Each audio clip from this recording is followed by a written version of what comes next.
It's starting to feel like something I've wanted to say my whole life. Live from New York, it's Saturday night.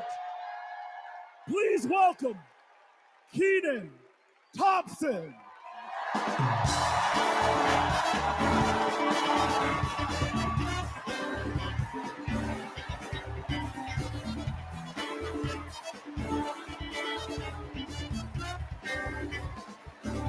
All right.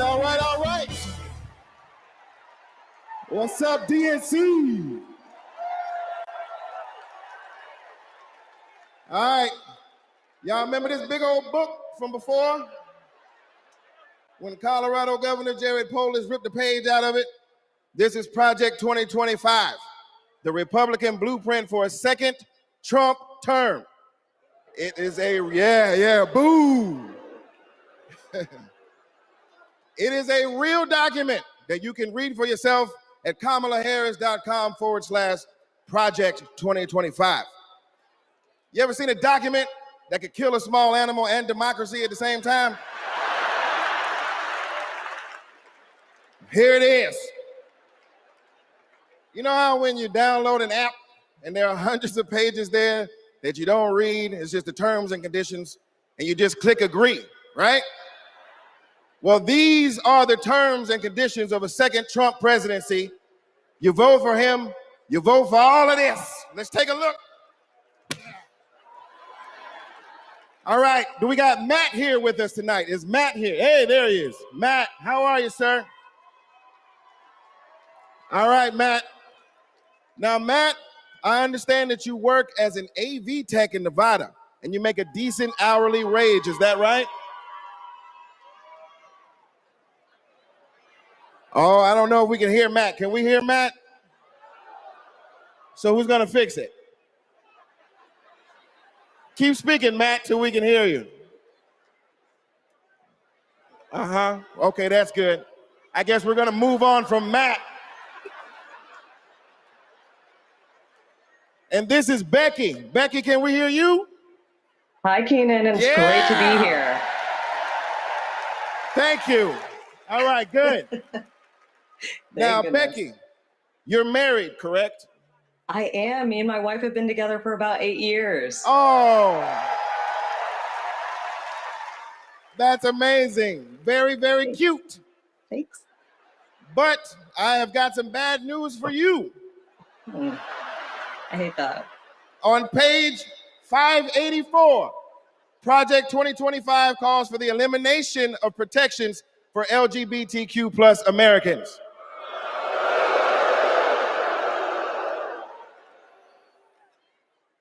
So yeah, right back to the Stone Age. I'm afraid so. Right back to the Stone Age. That's terrible. Yeah, it is. Thank you, Becky, for being here and making that wonderful point. All right, next up, we have Nirvana. Nirvana, are you with us? And your people are with us as well? All right, good. Now, Nirvana, I understand that you are on insulin to manage your diabetes, yes? Yes, and thanks to President Biden and Vice President Harris, I only pay $35 a month for my insulin. That is great. That is great. But on page 465, Project 2025 calls for millions of people like yourself to pay more for prescription drugs like insulin. Why? Why? Well, I guess maybe to help Big Pharma make more money that they can donate to Republican politicians, I assume. Yeah, that makes sense. Yes, unfortunately, it does make sense. All right, let's talk to Anita. Anita, are you there? Yes. Hello, Anita. Hello. And Anita, what do you do for a living? I'm an OBGYN who delivers babies and does surgery. An OBGYN. She is an OBGYN that delivers babies. Uh-oh. Uh-oh, yeah. It's bad news, isn't it? It sure is. On page 459, Project 2025 resurrects a law from the 1800s called the Comstock Act to ban abortion nationwide and throw healthcare providers in jail. Oh my God, that is awful. Yes, it is awful. All right, let's do one more. Is Sharia with us? Sharia, are you there? Hey, Keenan, I'm here. Yes, Sharia, I love it. All right, let's talk to you. I understand that you work for the federal government? Yes, sir. I'm in the United States Department of Education. I'm a proud civil servant and a proud union president. She works for the Department of Education and she's a proud civil servant. Well, unfortunately for you, on page 78, Project 2025 calls for President Trump to purge the civil service of everyone who isn't a MAGA loyalist. Are you a MAGA loyalist? Now, Keenan, absolutely not. I'm just asking. I mean, you might as well be, because also page 319 calls for the complete elimination of the Department of Education. There's a bunch of stuff in here, but that's all we have time for at the moment. Just remember, everything that we just talked about is very real. It is in this book.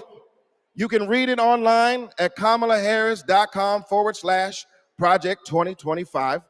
And most importantly, you can stop it from ever happening by electing Kamala Harris as the next president of the United States.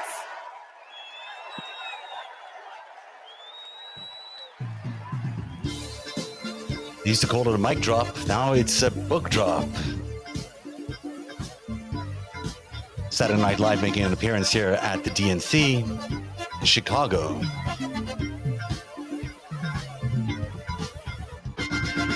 It's day 3, and tonight is all about Tim Walz. We're going to find out everything you need to know about the future Vice President of the United States. Award-winning producer and writer, Mindy Kaling. Mindy Kaling's here. How nice.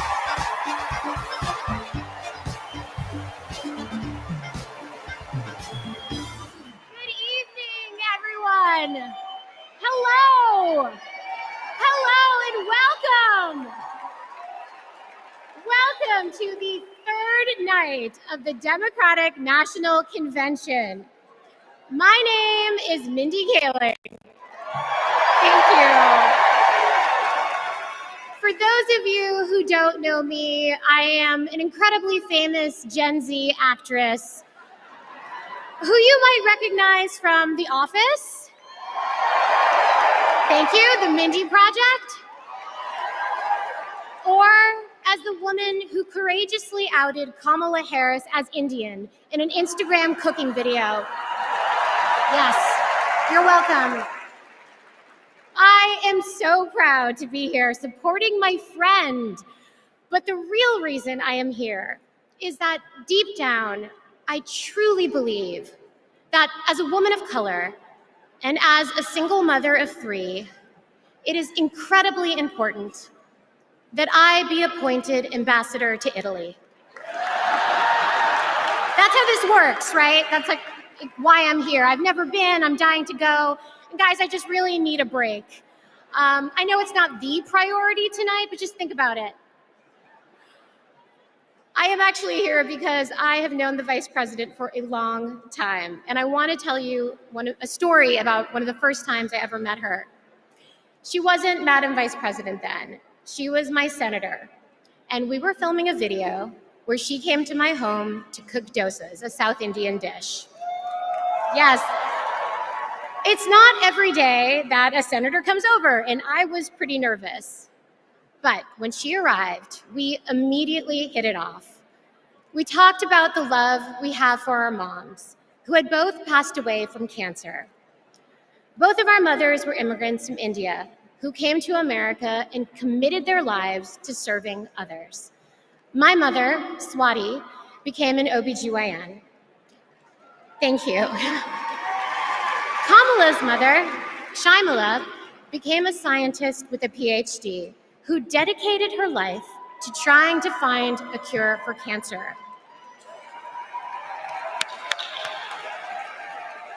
And after speaking to Kamala, it was clear to me that Shyamala had passed down the same optimism and fearlessness to her daughter.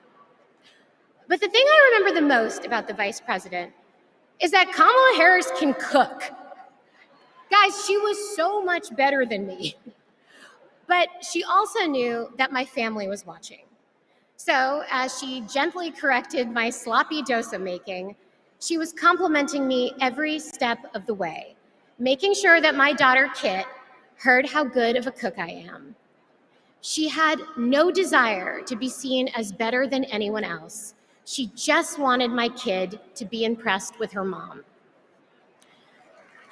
And when she finally bit into my dosa, she looked at me and said, really good, and then never took another bite again. Yes. But it is that warmth, that generosity of spirit that I know she will bring to the White House as our next president.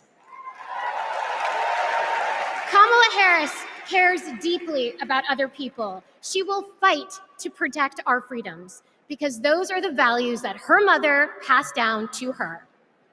But in order to protect those freedoms, Democrats also need to win the House. So we have a lot to do, and please welcome to the stage your next Speaker of the House, Hakeem Jeffries.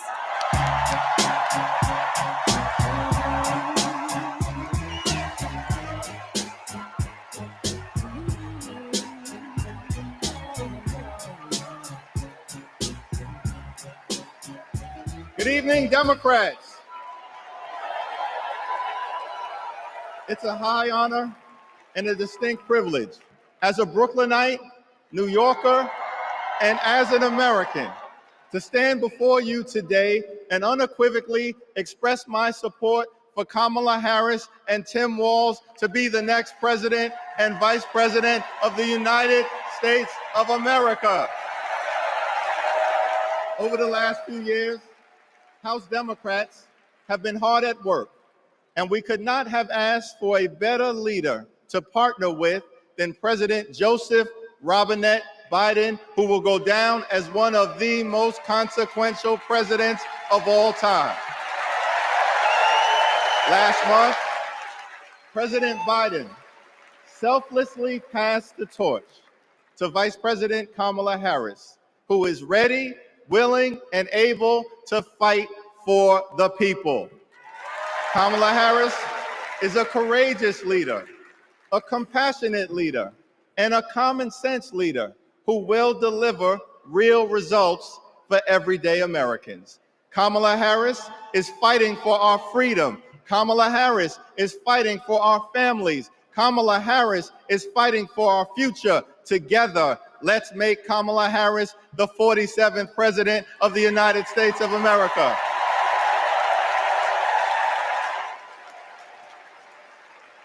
In our great country, when you work hard and play by the rules, you deserve to earn a living wage. You deserve to have an affordable place to call home. You deserve to educate your children in a great public school that is free from gun violence. And you deserve high quality, affordable health care, and you deserve the chance to one day retire with grace and with dignity. But for far too many people in our great country, they are struggling to live paycheck to paycheck. And as a result, the American dream is out of reach. Here's the thing, extreme MAGA Republicans don't care about everyday Americans. They only care about themselves. Our approach, led by Kamala Harris and Coach Walz, is very different. We care about you, the American people. And we will fight hard to make sure that the American dream is alive and well in every single community. Now, the road ahead will not be easy, which brings me to you know who. Donald Trump is like an old boyfriend who you broke up with, but he just won't go away. He has spent the last 4 years spinning the block, trying to get back into a relationship with the American people. Bro, we broke up with you for a reason.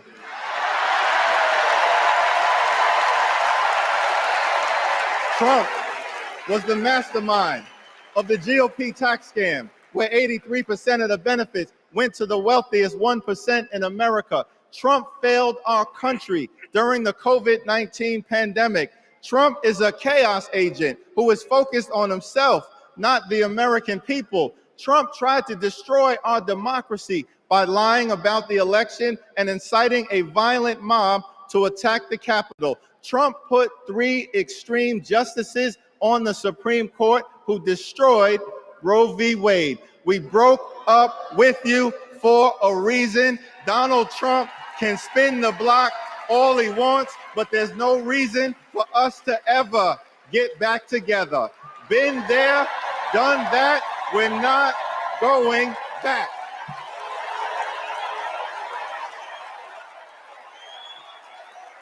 Kamala Harris and House Democrats will always put people over politics. Kamala Harris and House Democrats will lower costs and grow the middle class. Kamala Harris and House Democrats will fix our broken immigration system and secure the border. Kamala Harris and House Democrats will strengthen the relationship between the police and the community. Kamala Harris and House Democrats will continue to combat the climate crisis with the fierce urgency of now. Kamala Harris and House Democrats will protect Social Security, protect Medicare, protect Medicaid, protect the Affordable Care Act, protect working families, protect small businesses, protect the middle class, protect free enterprise, protect our children, protect our seniors, protect our veterans, protect our unions, protect our dreamers, and always protect a woman's freedom to make her own reproductive health care decisions.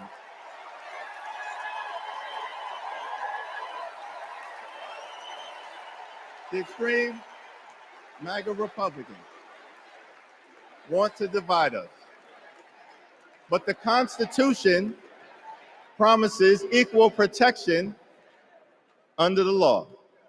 We are one nation, under God, indivisible, with liberty and justice for all.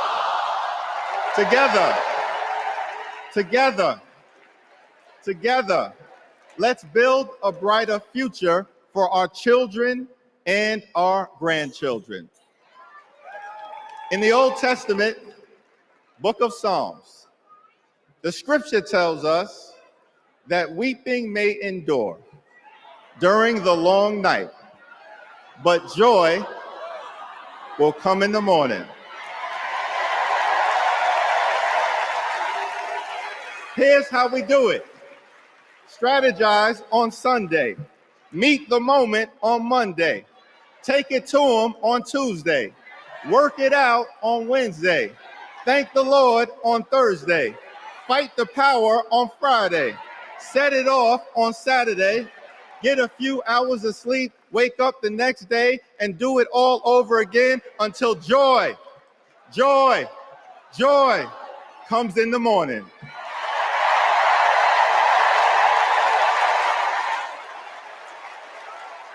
Now there's only 76 days left. There are only 76 days left. We must continue to speak up. We must continue to show up. We must continue to stand up, not as Democrats or Republicans, but as Americans. And when we do, nothing can stop Kamala Harris from becoming the 47th president of the United States of America. Nothing can stop House Democrats from taking back the majority. Nothing can stop the American people from continuing our march toward a more perfect union. Nothing can stop us. We're all the way up. God bless you. God bless Kamala Harris. May God bless the United States of America. Hakeem Jeffries, the Speaker of the House, bringing literal joy to the United Arena here in Chicago. Wow, what a remarkable, joyous expression from the Speaker of the House. You want to go outside today? You want to go put your shoes on? Yes. Let's go outside. Ruby is 2 years old. I'm starting to think, will she be an iron worker like her dad? I hate to break it to you, but I'm not a billionaire. Donald Trump talked a big game about bringing jobs back to America, but it was all talk, like Foxconn. This is the 8th wonder of the world. Foxconn, by most estimates, has not even come close to meeting expectations. This whole project was a scam. He is not looking out for the residents. He's looking out for himself. You know what Trump delivered? $2 trillion in tax cuts focused on his billionaire buddies and big corporations. You're rich as hell. It makes me angry. Billionaires don't pay their share of the load. And he wants to do that again. Trump talked a massive game about infrastructure. What a joke. We call it Infrastructure Week. Infrastructure is the easiest of all. We're going to get this infrastructure going. Trump was too incompetent to get it done. Who's he looking out for? Not us, not my family. You know who got it done? Joe Biden and Kamala Harris. Biggest infrastructure package in history. Infrastructure is just a fancy word for jobs. Not just union workers, but for everyone. Small businesses are booming. Communities are starting to thrive again. I wish it was faster. The prices are easing. Kamala Harris helped deliver the largest job growth in American history. Wages are higher. Manufacturing is booming. We're building roads, bridges, airports again. That's a fact. And we have healthcare. When our middle class is strong, America is strong. Kamala's goal is to rebuild the middle class for families like mine.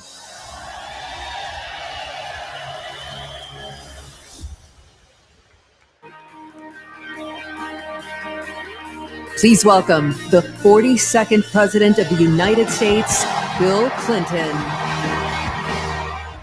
This is a much anticipated address from Bill Clinton. We're expecting fireworks. He apparently threw away his original speech just 2 days ago, deciding to rewrite something brand new. And here he is, number 42, Bill Clinton.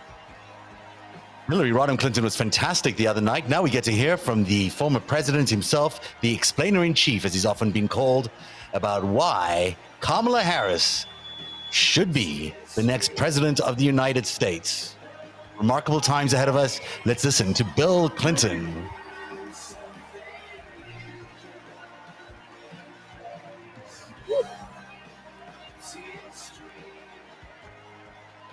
Thank you.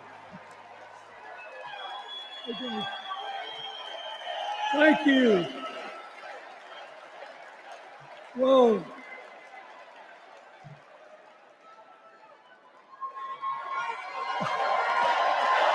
Let me ask you something.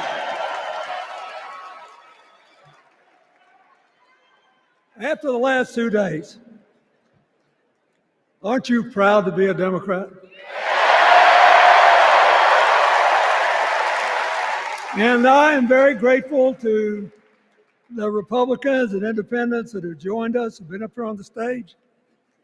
And I hope they feel better about it now.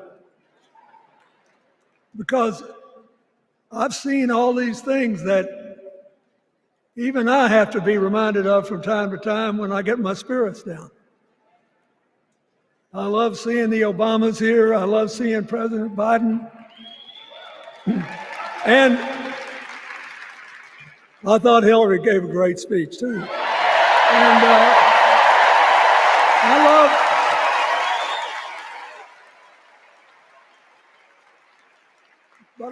I love seeing all these young leaders. A bunch of them are coming up after me. They look better, they sound better, and they'll be exciting. I do want to say one word about President Biden. Remember, he had an improbable turn that made him president. And we were in the middle of a pandemic and an economic crash. He healed our sick and put the rest of us back to work. And he strengthened our alliances for peace and security. He stood up for Ukraine. He's trying desperately to get a ceasefire in the Middle East.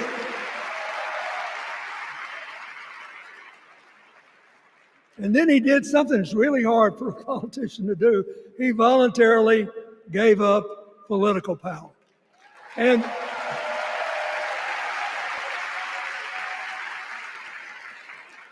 George Washington knew that, and he did it. And he set the standard for us serving 2 terms before it was mandatory. It helped his legacy, and it will enhance Joe Biden's legacy. And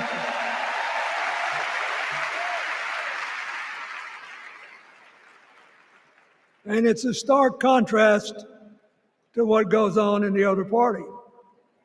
So I want to thank him for his courage, compassion, his class, his service, his sacrifice.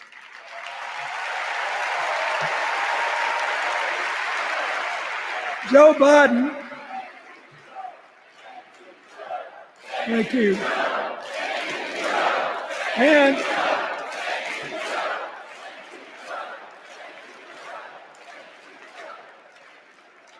he kept the faith, and he's infected a lot of the rest of us. Now let's cut to the chase. I am too old to gild the lily. 2 days ago, I turned 78, the oldest man in my family for 4 generations. And the only personal vanity I want to assert is I'm still younger than Donald Trump.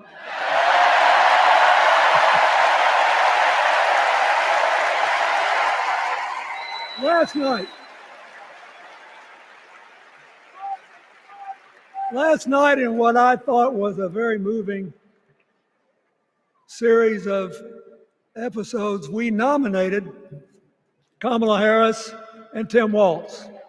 And just think about that. 2 leaders with all-American but still improbable life stories. It could only happen here. Their careers, after all, started in community courtrooms and classrooms. 2 leaders who spent a lifetime getting the good job done. Now, one of the things that I've noticed over my increasingly long life, is that a presidential election is unique in several ways. First of all, it's the greatest job interview for the greatest job in the world. Secondly, the Constitution says we, the people, get to do the hiring. And the third thing is that every 4 years, we get to change the requirements for the job. So here's what I'm thinking, because I try to apply this in every election. Will this president take us backward or forward? Will this president give our kids a brighter future? Depends. Will this president bring us together or tear us apart? Will the president increase the peace, security, and stability and freedom that we enjoy and extend it to others as we can? We, the people, we have to make a decision about these kind of questions. And every 4 years, it's a little different because the people come at the candidates, and they say, as they're saying now, here are our problems, solve them. Here are our opportunities. Seize them. Here are our fears. Ease them. Here are our dreams. Help them come true.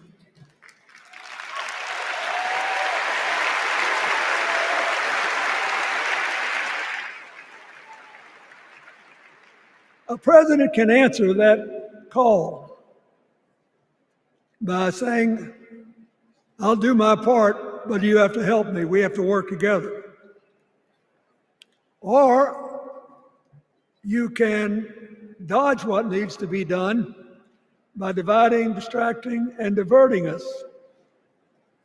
So in 2024, we got a pretty clear choice, it seems to me. Kamala Harris for the people,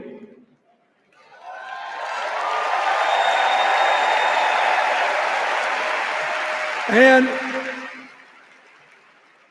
the other guy who's proved even more than the first go around that he's about me, myself, and I. I know which one I like better for our country.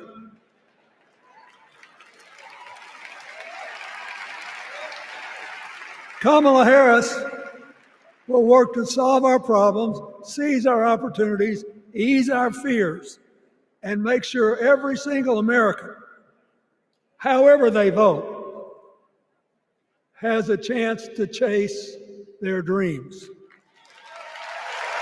You know, when she was young, she worked at McDonald's.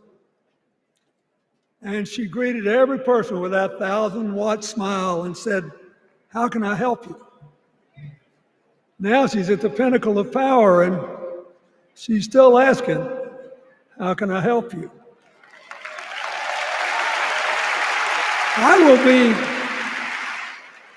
I'll be so happy when she actually enters the White House as president, because she will break my record as the president who spent the most time at McDonald's.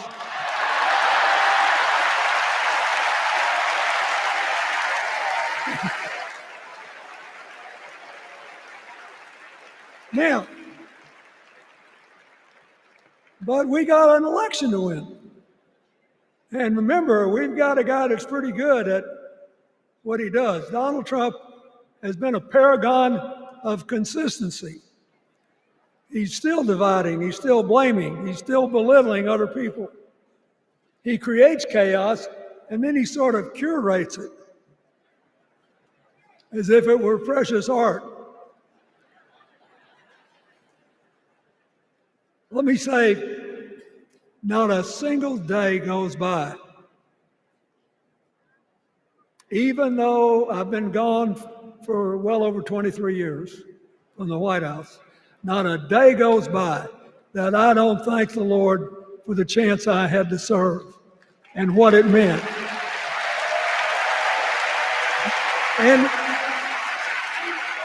one of the reasons, thank you. Wait.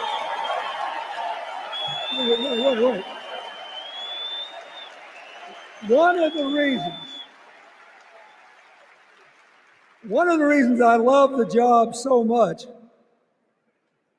is that in the toughest times, even on the darkest days, if you tried hard enough, there was always something good you could do for somebody else.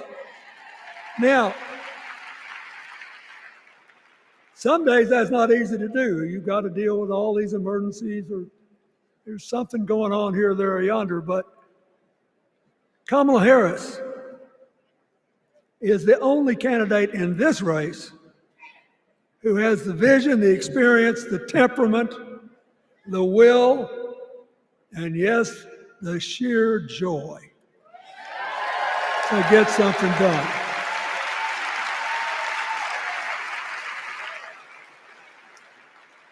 I mean, look, what does her opponent do with his voice? He mostly talks about himself, right? So the next time you hear him, don't count the lies. Count the eyes.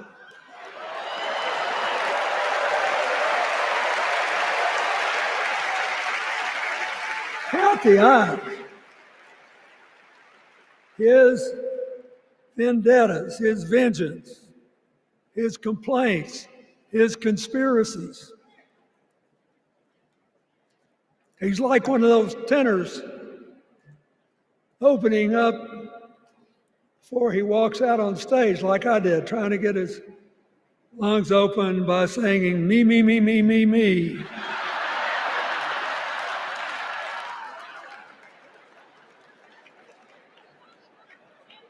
When Kamala Harris is president, every day will begin with you, you, you, you.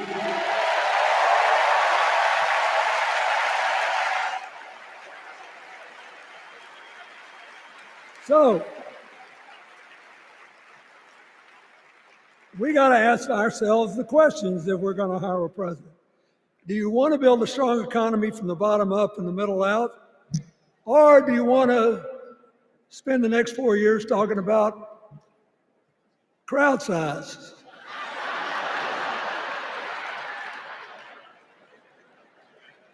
You're going to have a hard time believing this, but so help me, I triple checked it.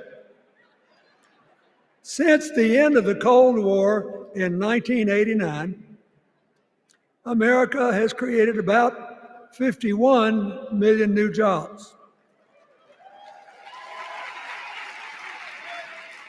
I swear I checked this 3 times. Even I couldn't believe it. What's the score? Democrats 50, Republicans 1.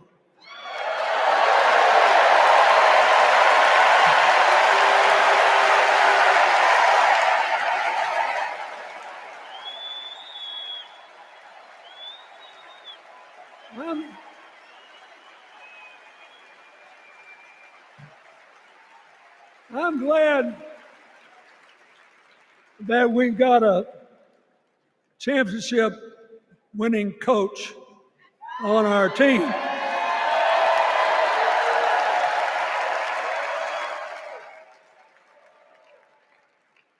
But even the most limited of us in what we know about football or any other sport knows that if you're got 50 and the other side's got 1, you're ahead.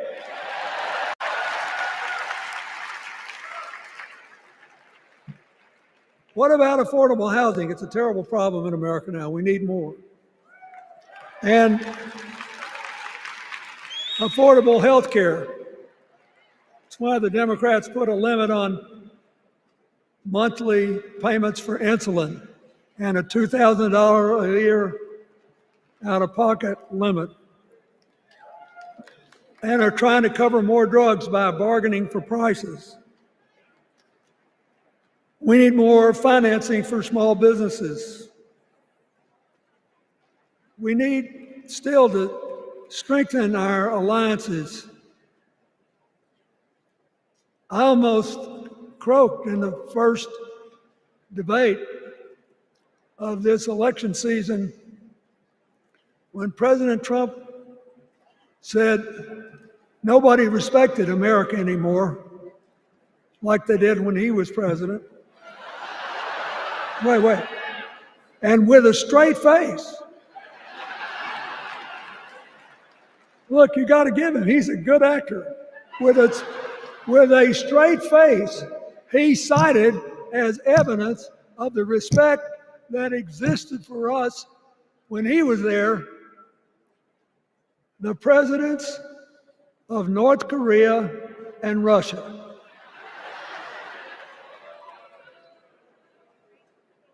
I'd rather have the people who respect us now. And one of the things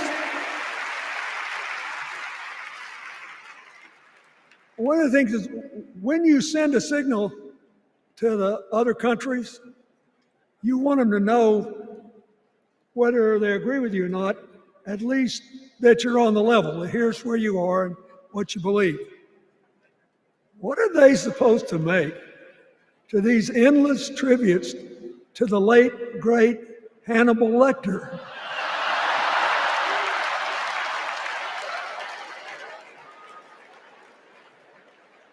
I mean, President Obama once gave me the great honor of saying I was the explainer-in-chief. Folks, I've thought and thought about it, and I don't know what to say.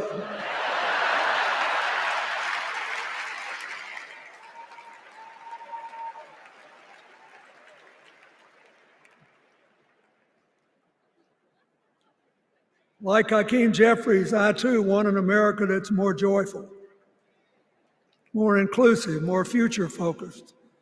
Just think what a burden it's been on us to get up day after day after day after day, buried in meaningless hot rhetoric, when there's so many opportunities out there, so many problems that need to be solved. I want that. And that's the America Kamala Harris will lead. And she's already made her first presidential decision, and she knocked it out of the park when she asked Governor Tim Walz to be her nominee for vice president.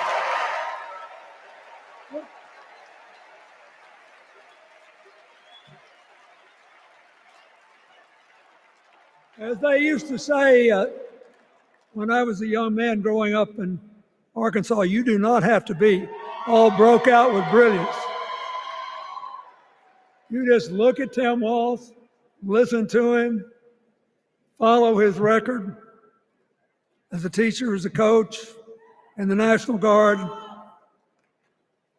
as a congressman, where he was the only Democrat, save one, elected in that district in more than 100 years. And he stayed a long time. And then he became a great governor. And by all accounts, he was a crack shot who had the courage among his rural constituents to say, we do not need these assault weapons available to people who can kill our kids in school.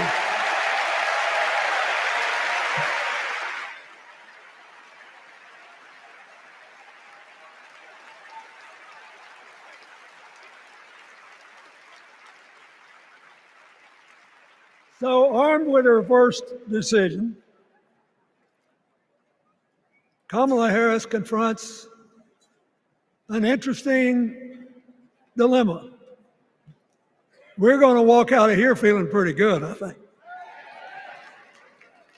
We've got energy, we are happy, we feel like a load's off our shoulders. And we know we're just being asked to fight the same fight that the forces of progress have had to fight for 250 years. In the face of stiff and often violent opposition, we have to find a way to go forward together, where we the people make our union more perfect. So that's a good thing. How could we possibly lose? Kamala Harris has fought for kids her whole life that were left out and left behind. She's taken on gangs trafficking across the border. She's fought to protect the rights of homeowners. She's been our leader in the fight for reproductive freedoms, and we know a majority of the American people are with us on that.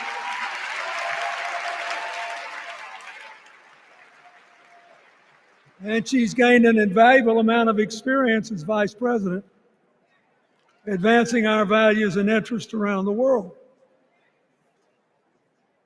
She's already said she's going to work really hard to make sure that no American working full-time lives in poverty or has to worry about their children living in poverty. He says that we got to make home ownership an achievable dream for everyone, not just a privilege. She said that and this meant a lot to me, that she would protect everybody's right to vote, whether or not they voted for her. They were citizens and they deserved the right to vote.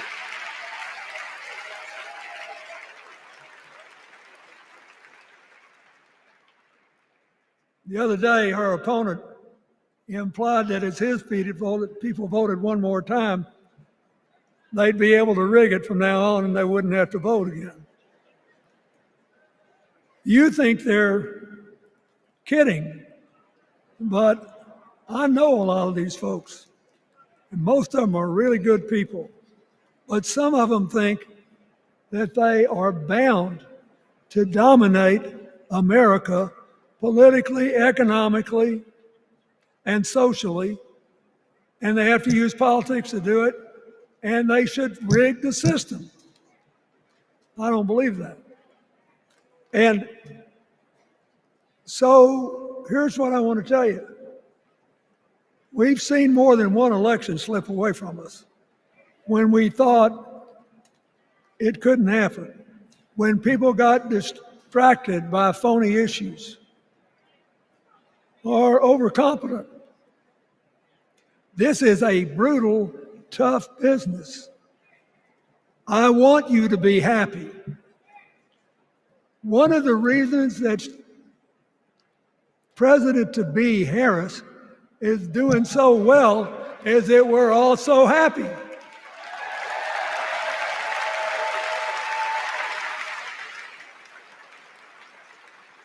But you should never underestimate your adversary. And these people are really good at distracting us, at triggering doubt, at triggering buyer's remorse. As the Obama said so eloquently last night, they are human, you know. They're bound to make a mistake now and then. We got to be tough. And so,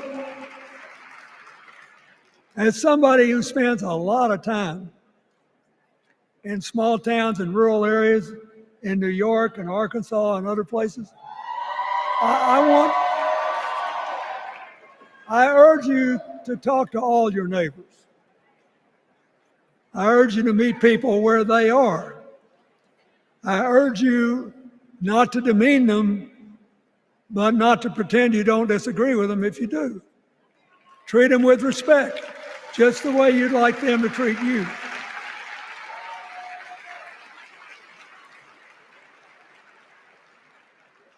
Ask for their help and then follow our leader, Kamala, and ask them, how can I help you? We Democrats right now have a lot of hay in the barn. We've got massive achievements, massive advances, but there's still a lot of slips between today and Election Day that we have to navigate. And so I want to say this from the bottom of my heart. I have no idea how many more of these I'll be able to come to. I started in '76 and I've been to every one since. But no, 72. Lord, I'm getting old. But here's what I want you to know. If you vote for this team, if you can get them elected and let them bring in this breath of fresh air, you will be proud of it for the rest of your life. Your children will be proud of it. Your grandchildren will be proud of it.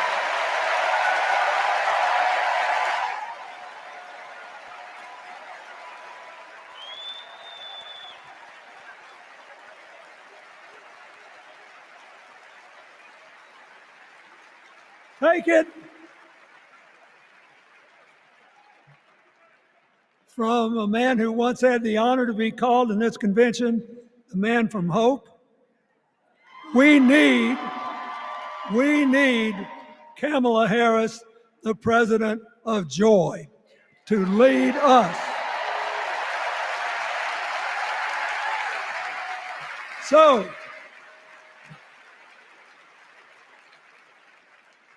I'll be doing my part, you do yours. I'll see you when we're making a real joyful noise when the votes are counted. God bless you, and God bless America.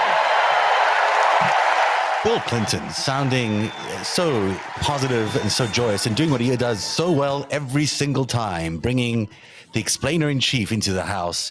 Plain spoken, he explained to Americans today why they have to vote for Kamala Harris and Tim Walz. And of course, just saying there at the end that he had been to every convention since 1972. This is 52 years later of his political career, and he looks amazing. That's his song, his theme song from his campaign, Don't Stop Thinking About Tomorrow. I remember that because I'm not as young as I used to be either.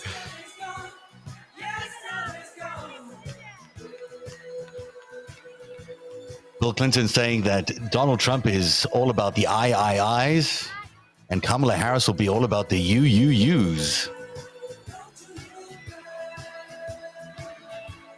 He told the crowd tonight that if they voted for the Harris-Walz team, they'll be proud of it for the rest of their lives, and their children and grandchildren will be proud of it too.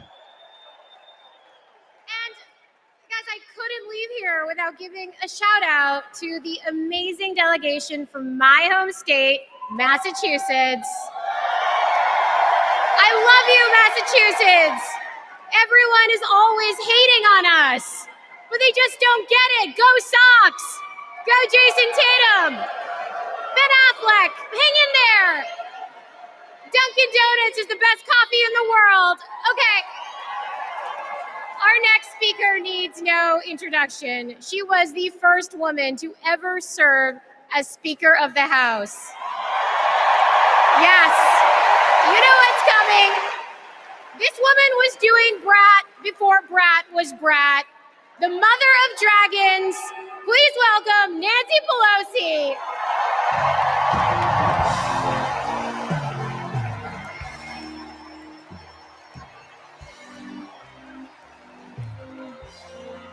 Nancy Pelosi in the House. Wow. This is what she has to say.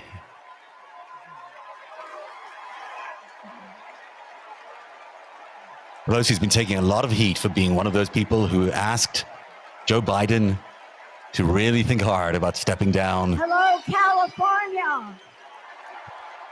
But her political acumen always writes. Hello, Democrats.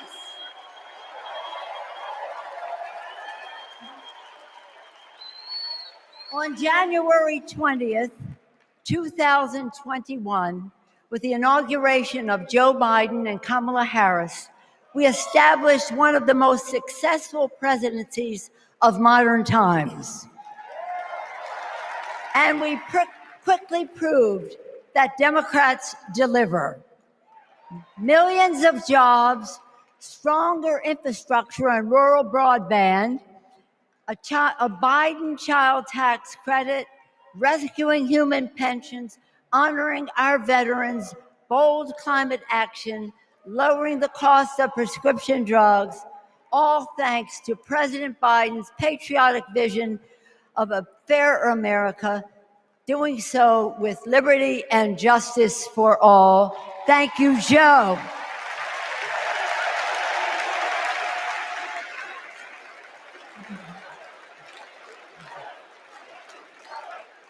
And I know that Vice President Harris is ready to take us to new heights. I've known Kamala Harris for decades. Personally, I know her a person of deep faith, which is reflected in her community care and service. Officially, she is a leader of strength and wisdom and eloquence on policy, most recently demonstrated fighting for women's right to choose. Politically, she is astute and strategic in winning difficult elections, quickly securing the nomination with dignity and grace, and choosing Tim Walz as our vice president.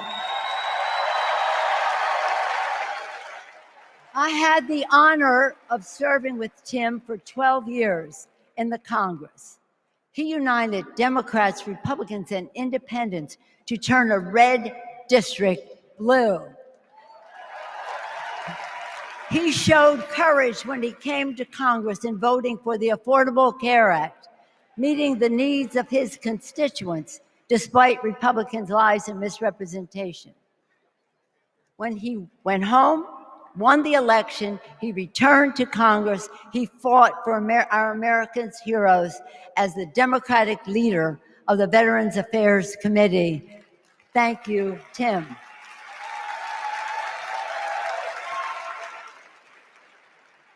January 6th was a perilous moment for our democracy. Never before had a president of the United States so brazenly assaulted the bedrock of our democracy, so gleefully embraced political violence, so willfully betrayed his oath of office.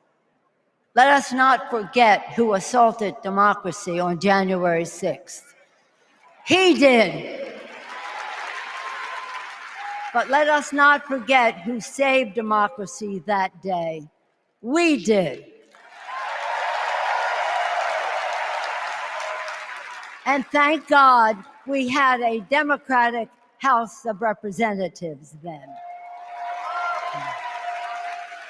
We returned to the Capitol that very same night. We insisted on certifying the election results on the floors of the House and the Senate. And we demonstrated to America and to the world that American democracy prevailed.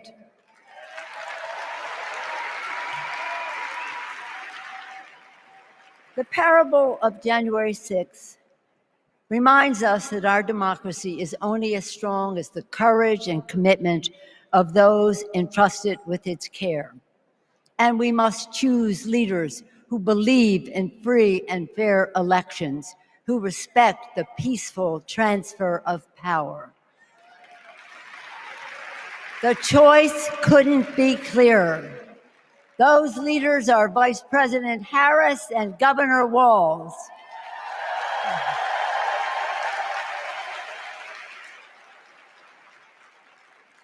When the sun rose on January 7th, as our national anthem declares, we gave proof through the night that our flag was still there.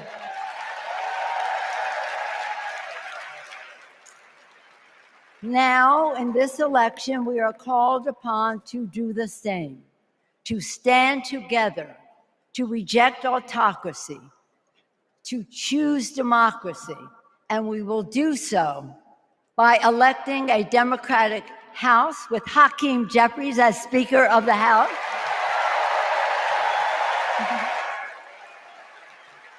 electing a Democratic Senate, electing Tim Walz as Vice President of the United States,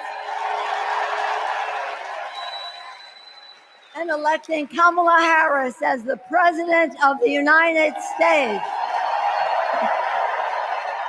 Onward to victory!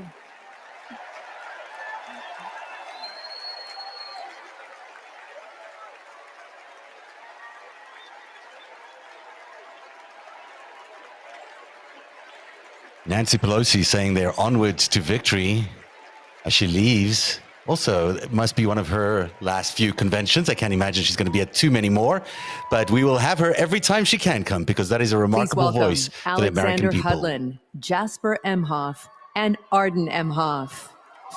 Oh, it's time for the Tim Walz portion of tonight's agenda. Meet the kids of the Doug Emhoff Mamala family. Kamala Harris is our auntie. She'll be a president who cares for all of us. She'll lift us up. In 2016, we celebrated Auntie's Senate win. We saw Trump winning. I was only 9, but I knew enough to be concerned, Auntie said, "Do you know what superheroes do? They fight back. And we will too." She will make time for what matters. You know, no one is busier than my auntie, but she always makes time for family. From moments as simple as cooking and sharing a meal to exchanging stories and jokes. Auntie taught me about being present in what's important, and I know that's how she'll lead. She'll treat everyone with respect. Even as a kid, Auntie made me feel that I was seen, that my words are important, that I am important and loved. I know she'll value others' perspectives, no matter their age or their background. Auntie, we love you. We're so proud of you. And most importantly, you're a baller.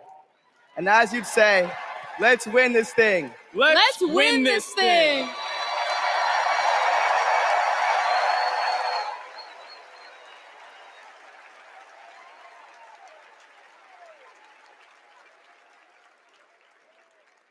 Please welcome nominee for U.S. Congress in California, Those kids Latifah really do look like Steinman. the Avengers. I mean, it's really remarkable how a blended family, so multi diversity, I should say. Diverse, I should say. I don't know what I'm trying to say here. But they are incredibly diverse. And that it just explains so much about Kamala Harris and Doug Emhoff's human ability to touch people of every background. My name is Latifah Simon, and I am running for Congress. And I'm here tonight to tell you all about the Kamala Harris that I know. I'm gonna tell you. When Kamala Harris was the district attorney in San Francisco, California,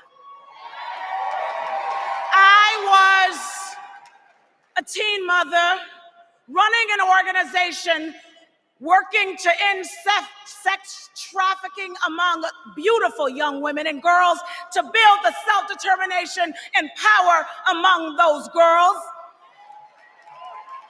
And Kamala learned about the work that I was doing, and she asked me to join her team. And I joined her team. She saw my potential, my commitment, and the good work that we could do together. And I saw her.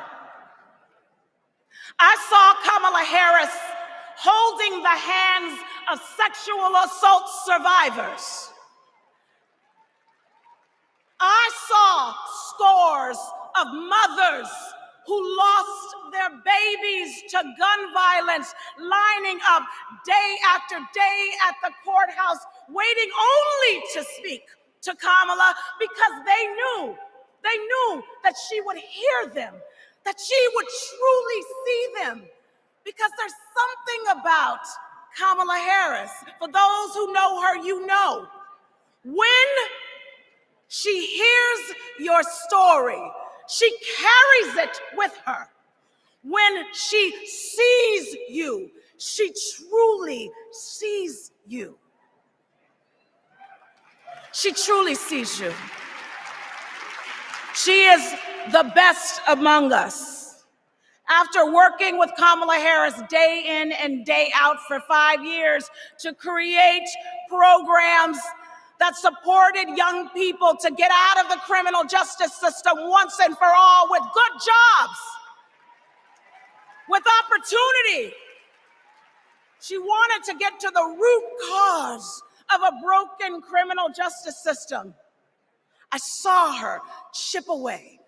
She came early and she left late every single day because, you know, like those mothers, like those sexual assault survivors, when she goes into that Oval Office, When she goes into that Oval Office, I guarantee you she will take all of us with her. All of us. The single mothers, the disabled veterans, the low-income folks who are dying to survive, the immigrants who are trying to work towards the promise of America. She will take us all. The farm workers, she will take us all with her. All of us. That is the Kamala Harris that I know so deeply. That is the Kamala Harris that I love. A woman of the people. A woman, a fierce woman for the people. Good night, Democrats.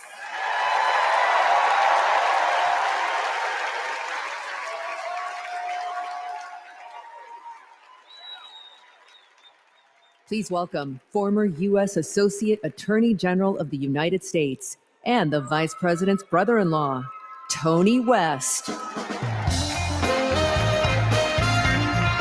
the first time we've witnessed Kamala Harris's brother-in-law. Let's take a listen. 35 years ago, in my first week at law school, I met a new classmate, Maya Harris. We became best friends, but the way Kamala tells the story, we'd already fallen in love by graduation day. And when Maya and I married, I not only gained a life partner I love, a daughter I adore, and a mother-in-law I revered, someone I affectionately called Mother Harris, I also gained a sister I cherish, Kamala. Now, Maya, Kamala, and I each pursued different legal careers, but we were motivated by the same values: a belief in equal opportunity, a yearning for fairness, a passion for justice. Values Mother Harris taught those two little girls, values that powered Kamala's public service from the very beginning. You know, one of Kamala's very first cases in the district attorney's office, it involved a woman, an innocent woman, wrongfully arrested in a police raid. It was a Friday afternoon, and the courthouse was shutting down for the weekend. And look, most prosecutors, they would have gone home and dealt with the matter the following Monday. But not Kamala. You see, my sister-in-law knew that if the judge didn't see this woman that afternoon, she'd spend the entire weekend in jail. And Kamala, she wondered, does this woman work weekends? Would she lose her job? Does she have young kids at home? Who'd feed those kids? So Kamala pleaded for the judge to return to the bench and to hear the matter. And the judge agreed. And within minutes, that woman was released back to her family that night. Now, it may seem small, but that's what it means to stand up for justice. That's what it means to stand for the people. And as Kamala says, when you know what you stand for, you know what to fight for. And look, believe me when I tell you, as a sister, a daughter, an auntie, and a mother, I've seen Kamala fight for her family.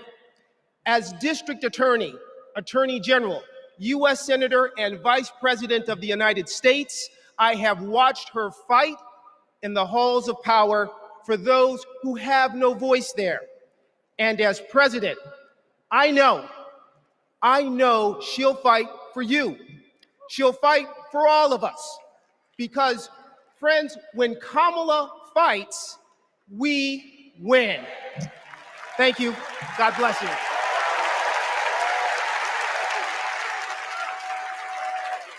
Kamala Harris's brother-in-law, he is married to Maya Harris and is also currently the senior vice president of Uber. He's one of the legal counsels over A there. crime against any one of us is a crime against all of us.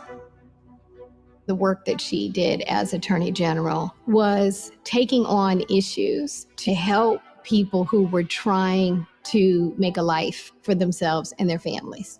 When Kamala Harris came into office in 2011, the most urgent economic crisis facing communities throughout California was the foreclosure crisis. For too many Californians, hopes for lasting homeownership have been dashed. Victims have fallen prey to a series of mortgage scams, fraud, and unfair business practices. In order to get meaningful relief, we had to sue the banks and see through a lengthy litigation process. When Kamala was sitting at the table negotiating, it wasn't just about the money, it was about real people. I vividly remember her thinking about Mommy, who could finally afford to buy her first home, and how proud Mommy was. So Kamala knew what was at stake for families and even whole communities. We are very proud to announce a tremendous victory for California. She truly believes that every single person, every American is worthy of the promise and the prosperity of this country. And every time Kamala has run for a bigger office, it's because she believes that she can have a bigger impact. We are making a commitment tonight with this celebration of this Senate race to bring our country together. In the Senate, to get a position on the Intelligence Committee is very coveted because it is about protecting our nation's security. And Kamala hit the ground running. She would not let a witness off easily. Did you have any communications with Russian officials for any reason during the campaign that have not been disclosed? I don't recall it. I need to be correct as best I can. I do want you to be honest. And I'm not able to be rushed this fast. It makes me nervous. Her questioning of Attorney General Sessions was historic, and she earned the respect of colleagues on both sides of the aisle. Kamala, as a senator, was a truth teller. She was there to expose what some of these guys were and what they intended to do. Can you think of any laws that give government the power to make decisions about the male body?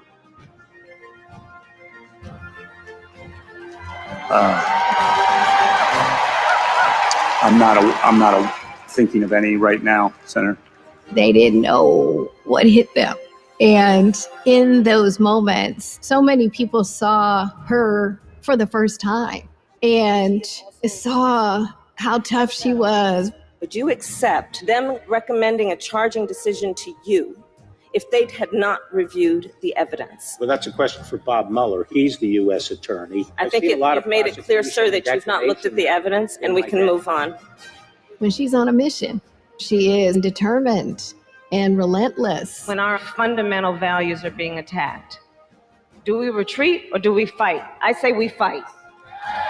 If you want to go forward in this country, not go backward, then there is only one choice.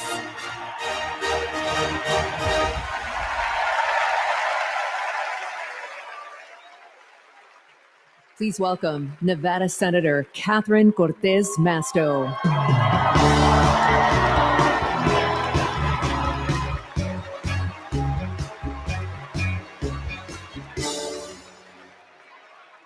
Hello, Chicago.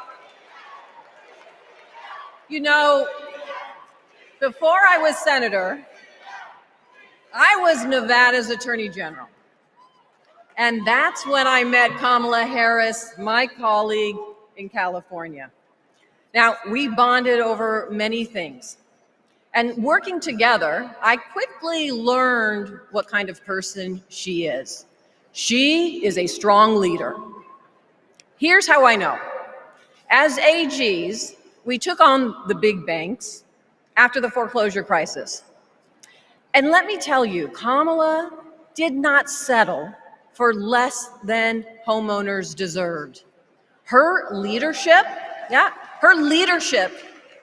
helped win billions for working families nationwide. Delivering for families that's Kamala Harris. Kamala and I also worked to protect our southern border. During that time, Kamala invited a group of AGs across the border to meet with Mexican officials. Now, we worked together to put transnational criminals and drug smugglers behind bars. Holding criminals accountable, that's Kamala Harris. Listen, and when we took on human traffickers, Kamala had us meet with survivors so that we could understand who we were fighting for. Standing up for justice, that's Kamala Harris. So trust me when I say I know she will fight for our families and our freedoms. Now, we must fight for her. Every vote matters. I know.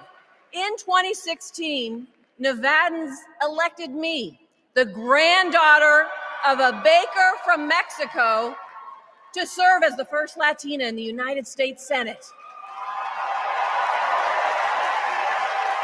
I'll tell you what. And in 2022, my reelection came down to 7,928 votes. Because of voters in Nevada, the Democrats won the Senate majority. And I'm here to tell you, we can do it again. We can send Kamala Harris and Tim Walz to the White House. Are we ready to do it?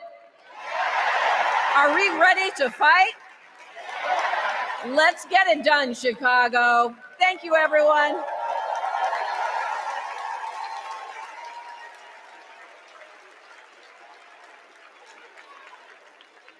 Please welcome Pennsylvania Governor Josh Shapiro. One of the stars of the Kamala Harris election campaign so far has been this man, Josh Shapiro, a lightning speaker, a remarkable talent in the Democratic Party. Let's listen to what he has to say to the crowd in Chicago tonight. 2.5 centuries ago in Philadelphia, a band of patriots declared their independence from a king and set ourselves on a path of self-determination. Generation after generation has embraced that responsibility. Ordinary Americans rising up, demanding more, seeking justice. And in every chapter of our American story, we've made progress and advanced the cause of freedom. Today we find ourselves writing that next chapter. Will we be a nation defined by chaos and extremism? Or will we choose a path of decency, honor, and continued progress? Kamala Harris, well, she has spent her entire career making progress. Donald Trump, a man with no guardrails, wants to take away our rights and our freedoms. And listen, while he cloaks himself in the blanket of freedom, what he's offering isn't freedom at all. Because hear me on this, it's not freedom to tell our children what books they're allowed to read. No, it's not. And it's not freedom to tell women what they can do with their bodies. And hear me on this, it sure as hell isn't freedom to say you can go vote, but he gets to pick the winner. That's not freedom. But you know what? You know what, Democrats? We are the party of real freedom. That's right. The kind of real freedom that comes when that child has a great public school with an awesome teacher because we believe in her future. Real freedom that comes when we invest in the police and in the community so that child can walk to and from school and get home safely to her mama. Real freedom that comes when she can join a union, marry who she loves, start a family on her own terms, breathe clean air, drink pure water, worship how she wants, and live a life of purpose where she is respected for who she is.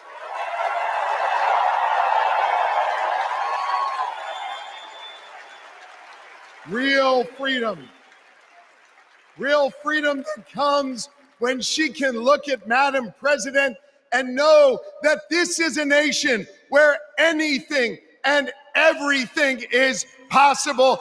That is real freedom, and that is what we are fighting for. You know, Kamala and Tim's names may be on the ballot, but it's your rights. It's our rights. It's our future and freedoms that are on the line. And you have the power to shape the future of this country.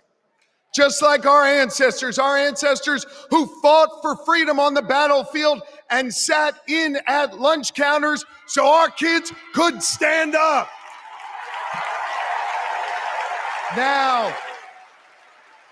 Now it's on us. It's on us, my friends, to organize in our communities and on our For You pages around three basic American principles. We value our freedom, we cherish our democracy, and we love this country. And listen,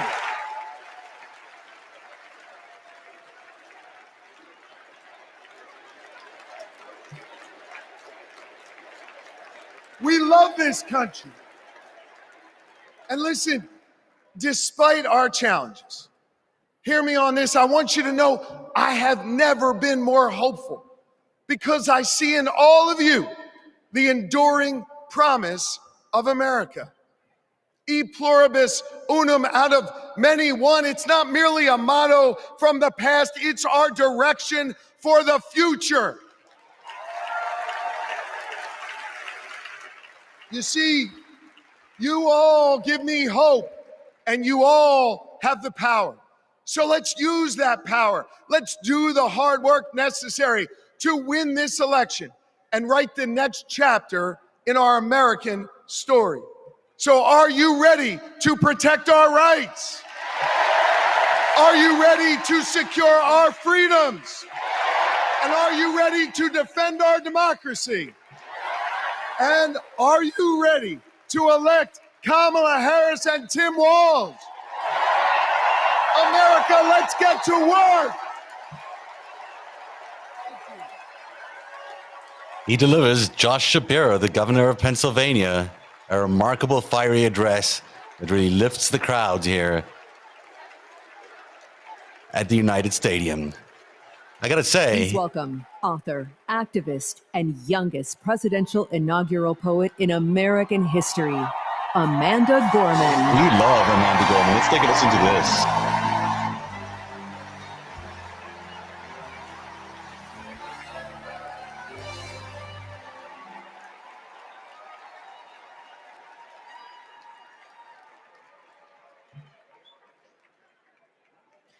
We gather at this hallowed place because we believe in the American dream.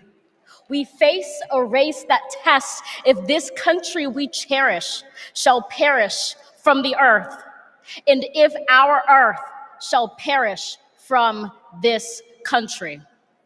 It falls to us to ensure that we do not fall, for a people that cannot stand together cannot stand at all. We are one family, regardless of religion, class, or color.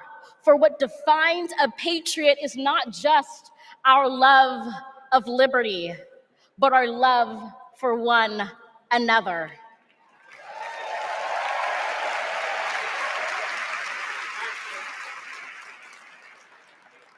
This is loud in our country's call because while we all love freedom, it is love that frees us all.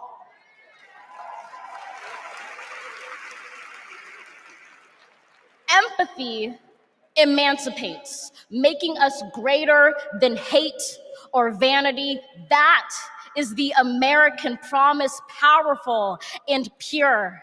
Divided, we cannot endure, but united, we can endeavor to humanize our democracy and endear democracy to humanity.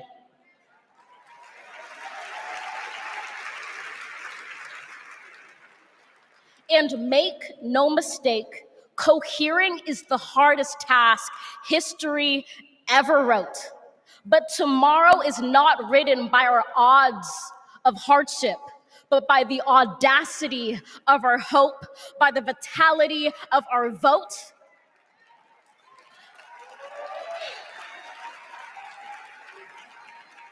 Only now, approaching this rare air, are we aware that perhaps the American dream is no dream at all, but instead a dare to dream together.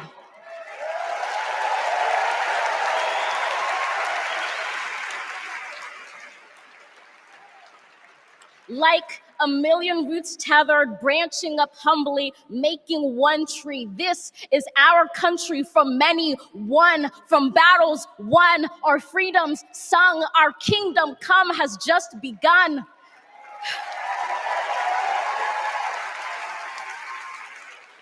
We redeem this sacred scene, ready for our journey from it. Together, we must birth this early republic and achieve an unearthly summit. Let us not just believe in the American dream, let us be worthy of it.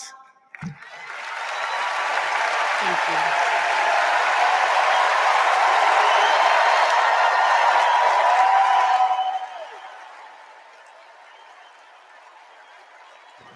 Many of you will remember Amanda Gorman when she recited the incredible poet, when she was the poet laureate of the United States, the youth laureate poet, I should say.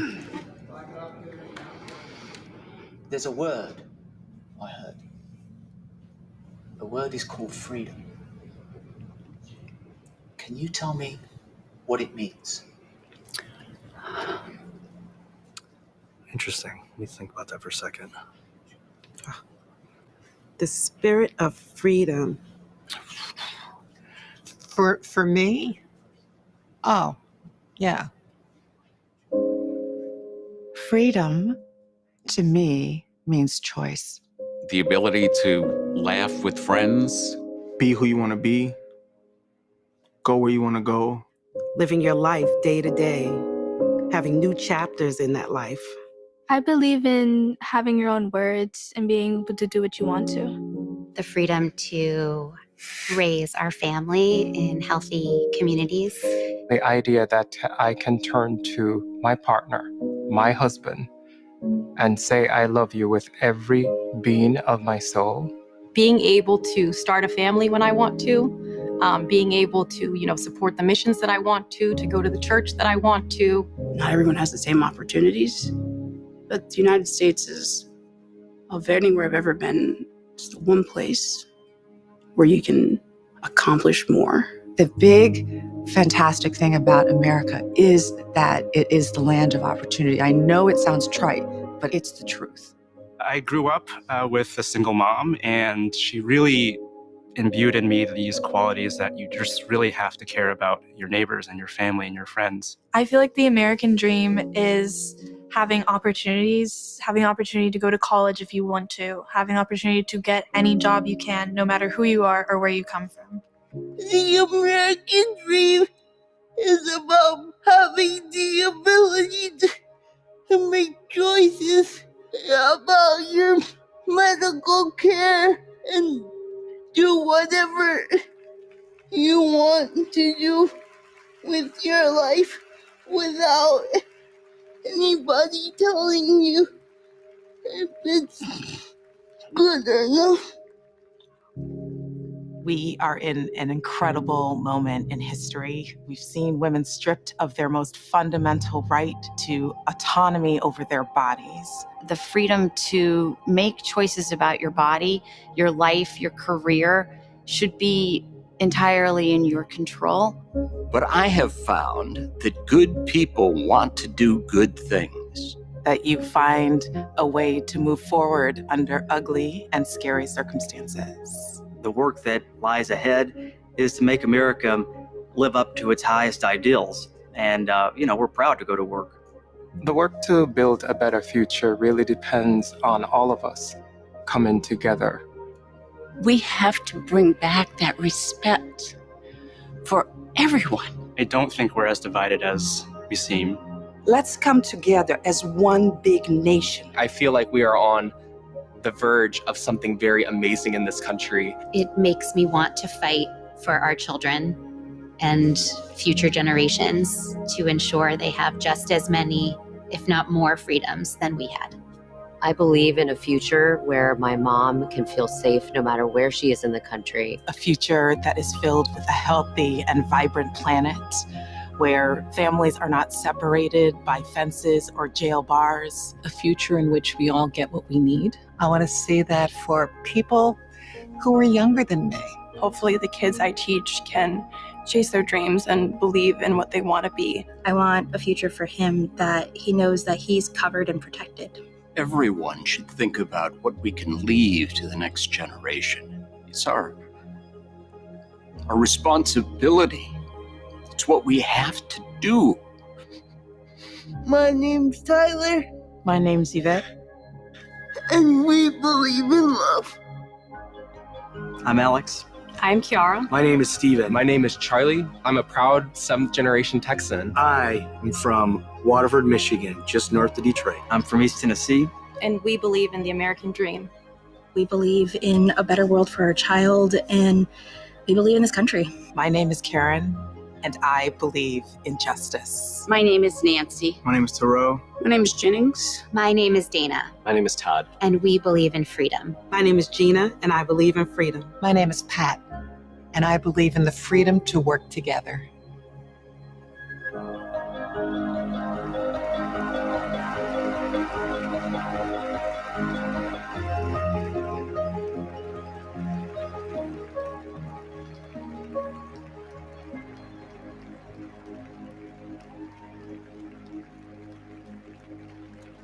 Please welcome Oprah Winfrey.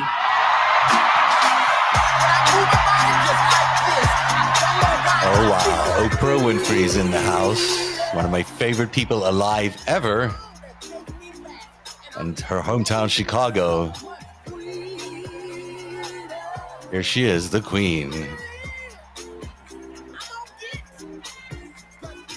Good evening, everybody!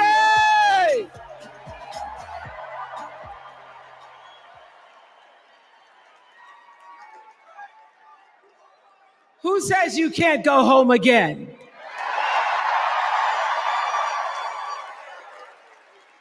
After watching the Obamas last night, that was some epic fire, wasn't it? Some epic fire. We're now so fired up, we can't wait to leave here and do something.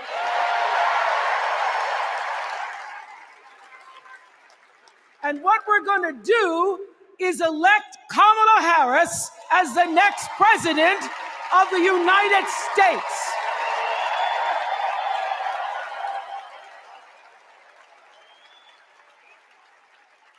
I am so honored to have been asked to speak on tonight's theme about what matters most to me, to you, and all of us Americans: freedom. There are people who want you to see our country as a nation of us against them, people who want to scare you, who want to rule you, people who'd have you believe that books are dangerous. and assault rifles are safe. That there's a right way to worship and a wrong way to love. People who seek first to divide and then to conquer. But here's the thing.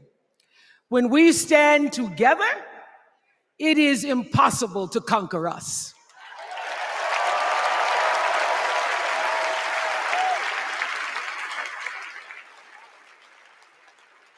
In the words of an extraordinary American, the late Congressman John Lewis,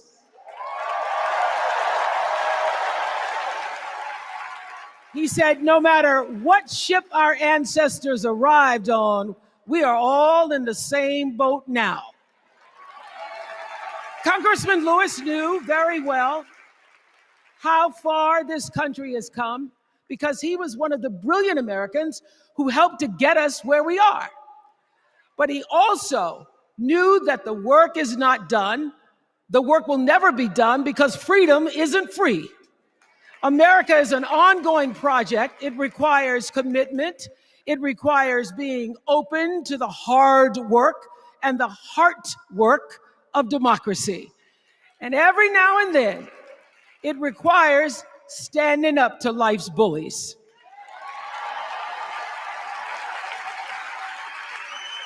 I know this.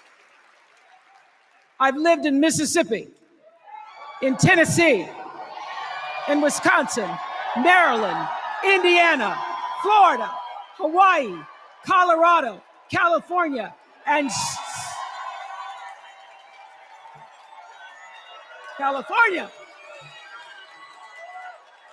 and sweet home Chicago, Illinois.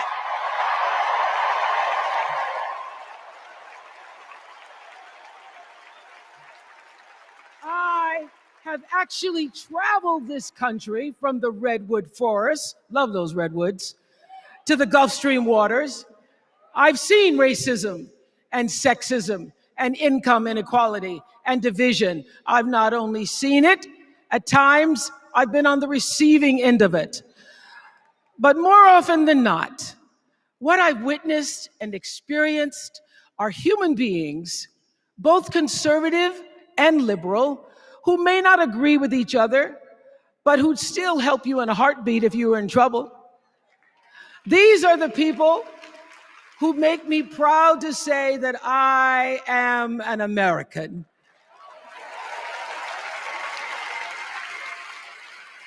They are the best of America. And despite what some would have you think, we are not so different from our neighbors. When a house is on fire, we don't ask about the homeowner's race or religion. We don't wonder who their partner is or how they voted. No, we just try to do the best we can to save them. And if the place happens to belong to a childless cat lady,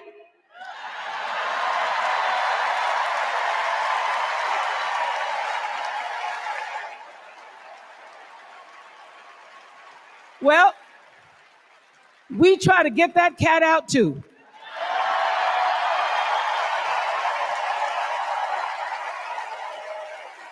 Because we are a country of people who work hard for the money.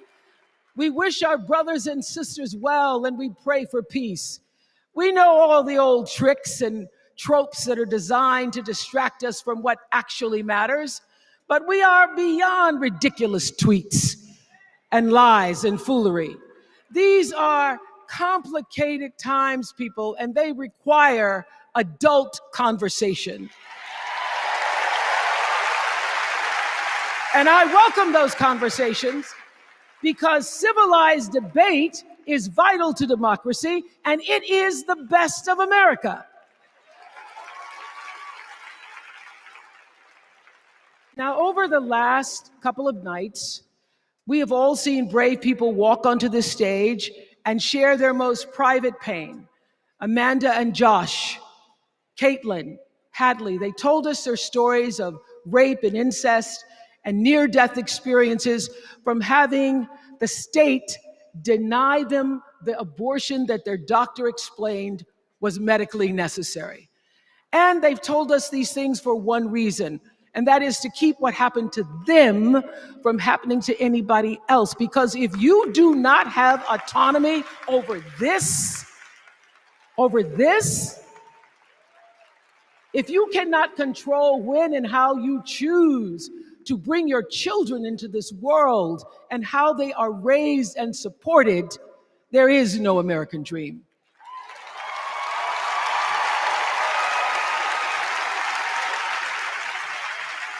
The women and men who are battling to keep us from going back to a time of desperation and shame and stone cold fear, they are the new freedom fighters. And make no mistake, they are the best of America.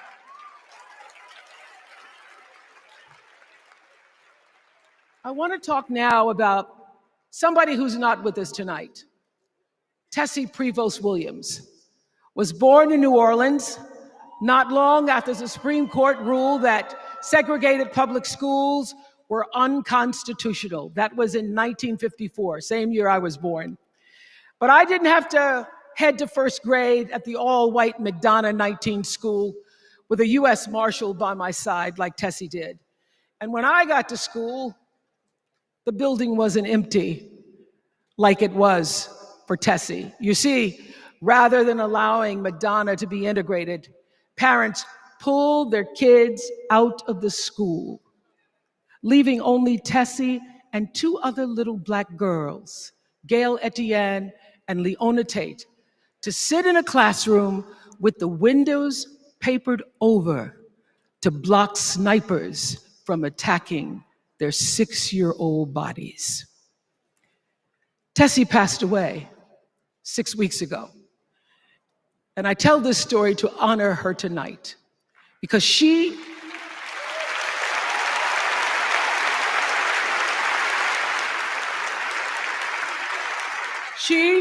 like Ruby Bridges and her friends, Leona and Gail, the New Orleans Four they were called. They broke barriers and they paid dearly for it.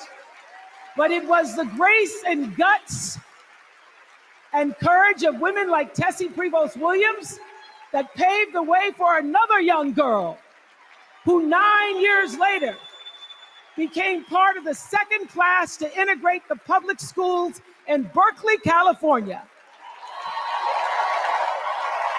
And it seems to me that at school and at home, somebody did a beautiful job of showing this young girl how to challenge the people at the top and empower the people at the bottom. They showed her how to look at the world and see not just what is, but what can be. They instilled in her a passion for justice and freedom and the glorious fighting spirit necessary to pursue that passion.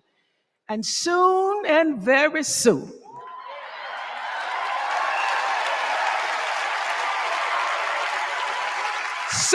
very soon, we're going to be teaching our daughters and sons about how this child of an Indian mother and a Jamaican father, two idealistic, energetic immigrants,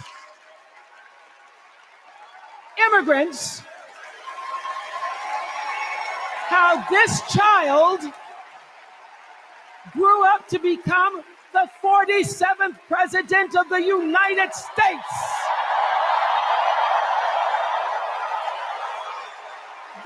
Is the best of America.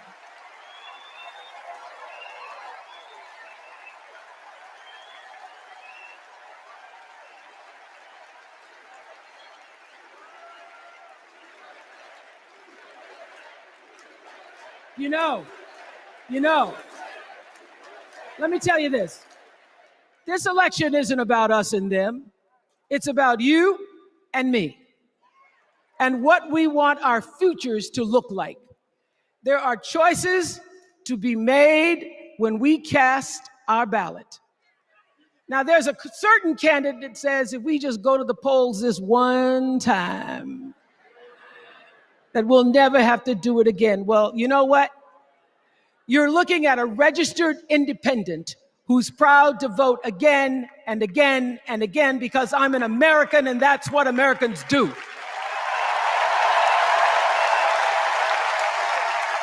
voting is the best of America. And I have always, since I was eligible to vote, I've always voted my values. And that is what is needed in this election now more than ever. So I'm calling on all you independents and all you undecideds. You know this is true. You know I'm telling you the truth, that values and character matter most of all. In leadership and in life. And more than anything, you know this is true, that decency and respect are on the ballot in 2024.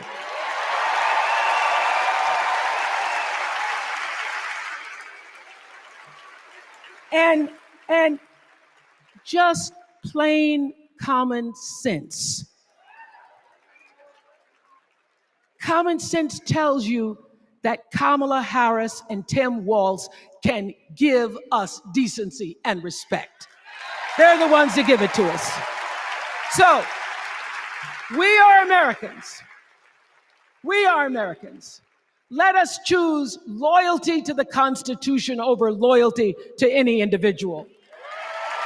Because that's the best of America. And let us choose optimism over cynicism, because that's the best of America.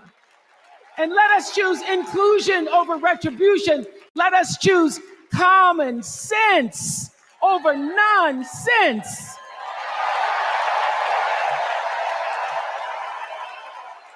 Because that's the best of America. And let us choose the sweet promise of tomorrow over the bitter return to yesterday. We won't go back. We won't be set back, pushed back, bullied back, kicked back. We're not going back.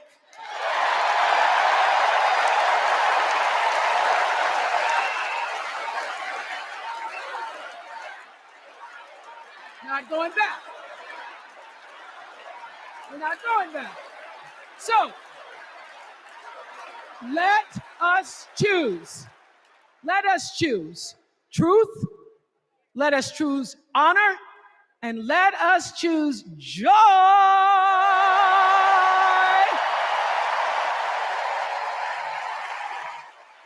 Because that's the best of America. But more than anything else, let us choose freedom. Why? Because that's the best of America. We're all Americans, and together, let's all choose Kamala Harris.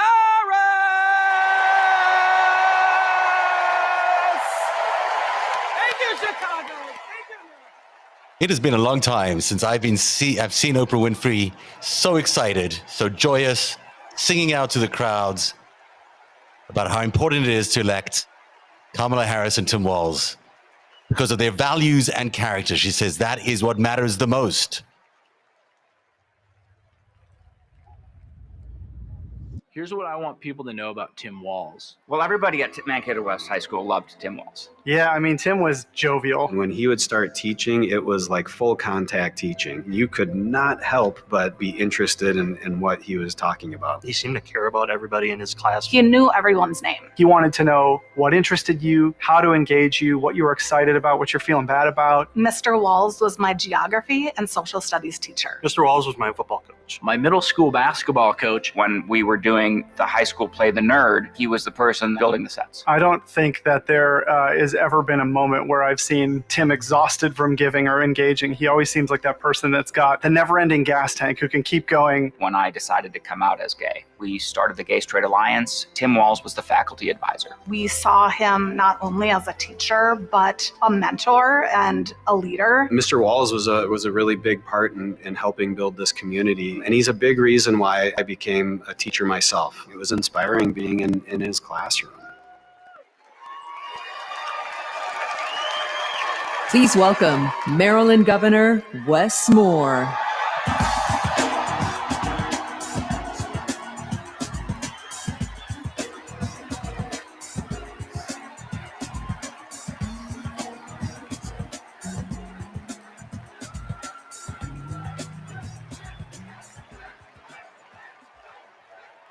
Thank you. Thank you. On March 26th, at 1:30 in the morning, a container ship, the length of 3 football fields, slammed into the Francis Scott Key Bridge in Baltimore, and the bridge collapsed. A port that drives 13% of our state's economy was now closed. Thousands of workers were hours away from waking up and realizing they no longer had a job. 6 Marylanders who had been on the bridge in the middle of the night fixing potholes lost their lives. And one of the first phone calls that I got that morning started with these 3 words. Gov, it's Kamala. She said, I know you spoke to the president, and I want you to know we are here with you every step of the way.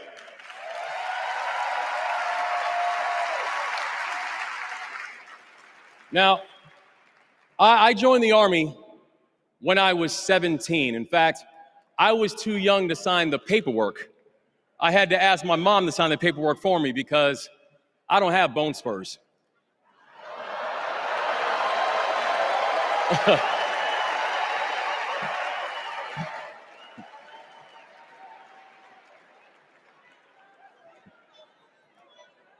I led soldiers in combat in Afghanistan.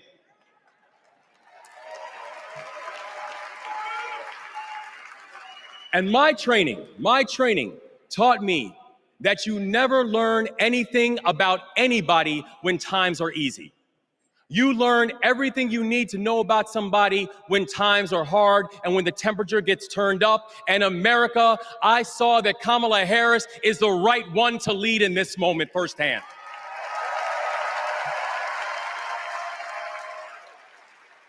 And united with the Almighty God's grace, we brought closure to the families of the 6 victims. And while many said it could take 11 months to reopen the port of Baltimore, we got it done in 11 weeks.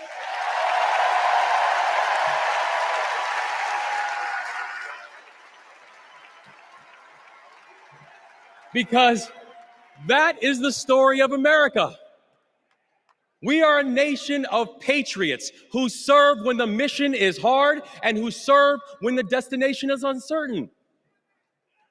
And I know our history isn't perfect. The unevenness of the American journey has made some skeptical. But I'm not asking you to give up your skepticism. I just want that skepticism to be your companion and not your captor. And I'm asking that you join us in the work. Because making America great doesn't mean telling people you're not wanted. And loving your country does not mean lying about its history.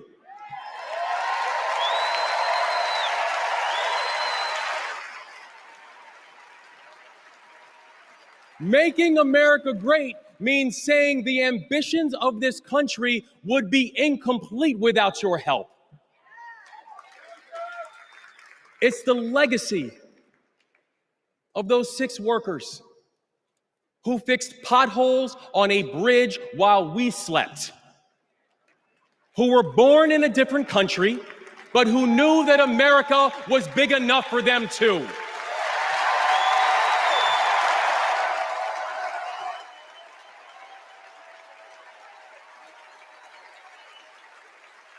It's the journey.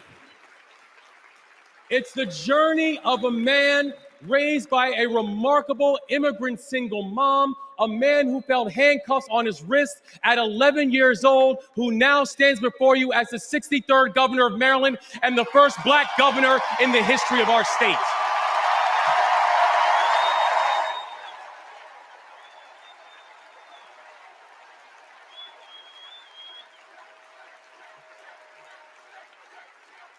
It's the story of a prosecutor who defended our freedoms and had Maryland's back when we needed it most. And now, MVP, we've got your back as well.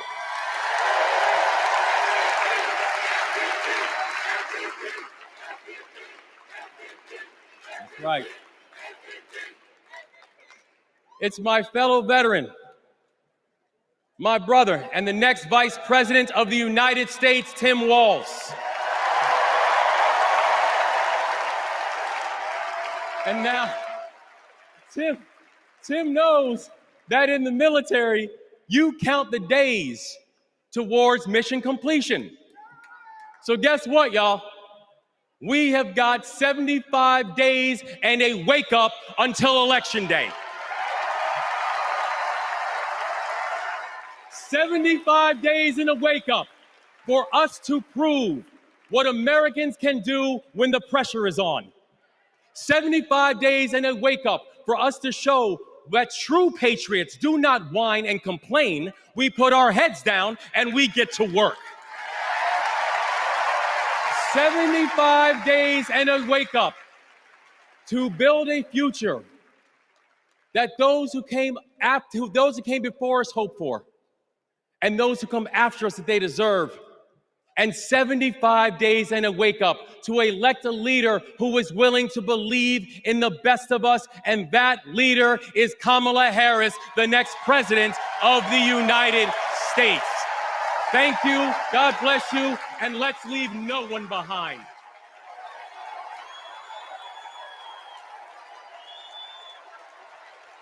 Wes Moore is an absolute star in the Democratic Party as the governor of Maryland.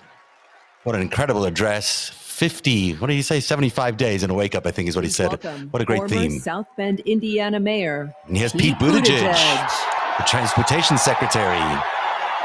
Another contender for the vice presidency. He didn't, of course, get it, but I bet he's here to introduce Tim Walz to everybody as Tim Walz prepares to accept the VP nominee or nomination from the DNC. Let's listen. Good evening, Democrats.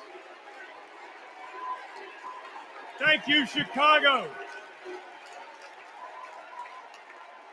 Here's a sentence I never thought I'd hear myself saying. I'm Pete Buttigieg, and you might recognize me from Fox News.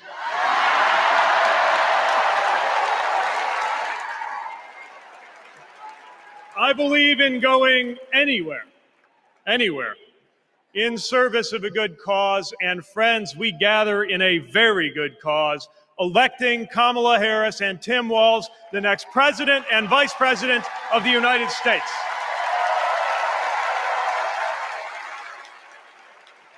The choice could not be clearer. Donald Trump rants about law and order, as if he wasn't a convicted criminal running against a prosecutor. As if we were going to forget that crime was higher on his watch. Talks about the forgotten man, hoping we'll forget that the only economic promise that he actually kept was to cut taxes for the rich. And don't even get me started on his new running mate.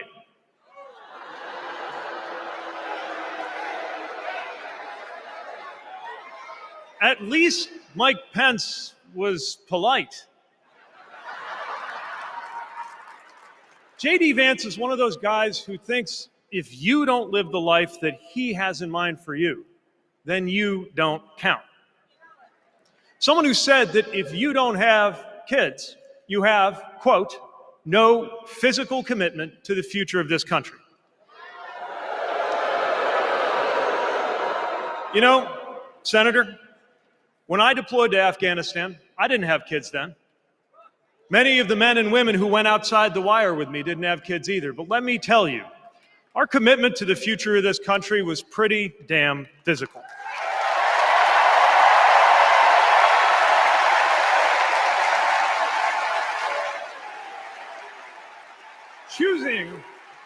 Choosing a guy like J.D. Vance to be America's next vice president sends a message. And the message is that they are doubling down on negativity and grievance. Committing to a concept of campaigning best summed up in one word: darkness. Darkness is what they are selling. The thing is, I just don't believe that America today is in the market for darkness. I believe America is ready for a better kind of politics. Yes, politics at its worst can be ugly, crushing, demeaning, but it doesn't have to be. At its best, politics can be empowering, uplifting. It can even be a kind of soulcraft. My faith teaches me that the world isn't made up of good people and bad people, but rather that each of us is capable of good and bad things. And I believe leaders matter because of what they bring out in each of us, the good or the bad. Right now, the other side is appealing to what is smallest within you. They're telling you that greatness comes from going back to the past. They're telling you that anyone different from you is a threat. They're telling you that your neighbor or nephew or daughter who disagrees with you politically isn't just wrong, but is now the enemy. I believe in a better politics, one that finds us at our most decent and open and brave. The kind of politics that Kamala Harris and Tim Walz are offering. And as you have felt these many days, that kind of politics also just feels better to be part of. There is joy in it, as well as power. And if all of that sounds naive, let me insist that I have come to this view not by way of idealism, but by way of experience. Not just the experience of my unlikely career. Someone like me serving in Indiana, serving in Washington, serving in uniform. I'm thinking of something much more basic. I'm thinking of dinner time at our house in Michigan. When the dog is barking and the air fryer is beeping and the mac and cheese is boiling over, and it feels like all the political negotiating experience in the world is not enough for me to get our 3-year-old son and our 3-year-old daughter to just wash their hands and sit at the table. It's the part of our day when politics seems the most distant. And yet the makeup of our kitchen table, the existence of my family, is just one example of something that was literally impossible as recently as 25 years ago, when an anxious teenager growing up in Indiana wondered if he would ever find belonging in this world.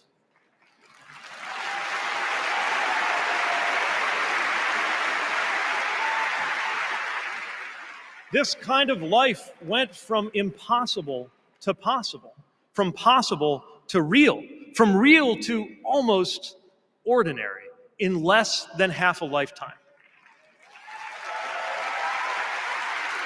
But that didn't just happen. It was brought about through idealism and courage, through organizing and persuasion and storytelling, and yes, through politics, the right kind of politics. The kind of politics that can make an impossible dream into an everyday reality.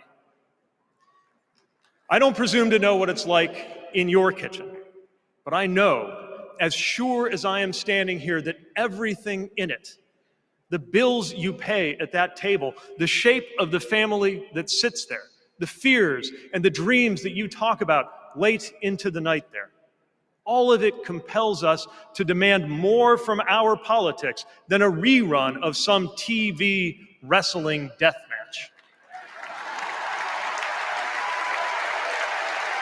So this November, we get to choose. We get to choose our president. We get to choose our policies, but most of all, we will choose a better politics. A politics that calls us to our better selves and offers us a better everyday. That is what Kamala Harris and Tim Walz represents. That is what Democrats represent. That is what awaits us when America decides to end Trump's politics of darkness once and for all. That is what we choose when we embrace the leaders who are out there building bridges and reject the ones who are out there banning books. This is what we will work for every day to November and beyond. So let's go win this. Thank you, Democrats. Thank you. Talk about a future rising star, already a rising star. Pete Buttigieg, the transportation secretary, proving that he can whip up a crowd just like the rest of them, urging the Democrats to end Donald Trump's politics of darkness. Seeing Governor Walz going to Congress and then becoming governor, I see the guy that was a first sergeant. I see a guy that's full of energy, always busy. And like he says, you get enough time to sleep when you're dead. I first met Governor Walz and Congressman Walz when I was transitioning out of the Marine Corps, going back to school. He really wanted to know what the experience was of those that were actually using the GI Bill and how it could be improved. It seemed to be a continuation of focus on improving the lives of veterans. Governor Walz in our unit always would say his catchphrase was, "We'll get it done." And we always did. The way I've seen him carry himself over the years in Congress and the way he works for veterans, there's no excuse making, there's no scapegoating. It's just accomplish the mission. Governor Walz has been that way and always will be that way. Having Governor Walz on the House Veteran Affairs Committee was instrumental in getting the post 9/11 GI Bill not only introduced, but also passed. When Governor Walz wants change, it'll happen. Back to the Guard. We'll get it done.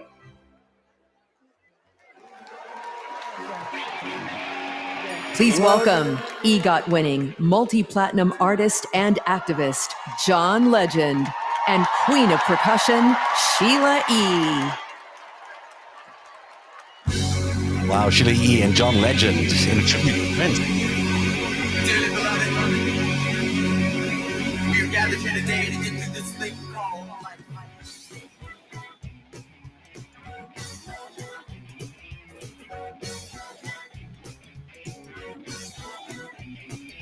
If you don't like the world you're living in, take a look around. At least got friends. You see a former old lady or a friendly word. She picked up the phone, dropped it on the floor. It's all I heard. Are we gonna let the elevator break us down? Let's go crazy. Let's go nuts. Let's go for the purple banana until they put us in the truck. Let's go!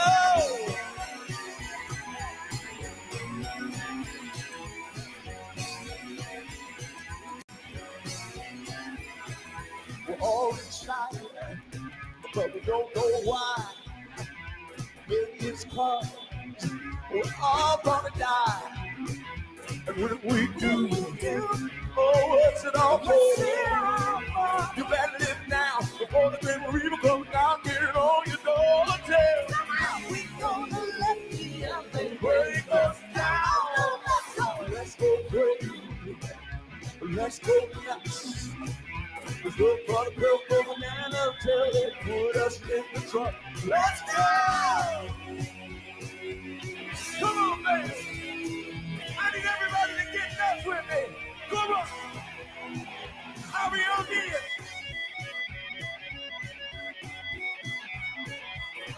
Come on.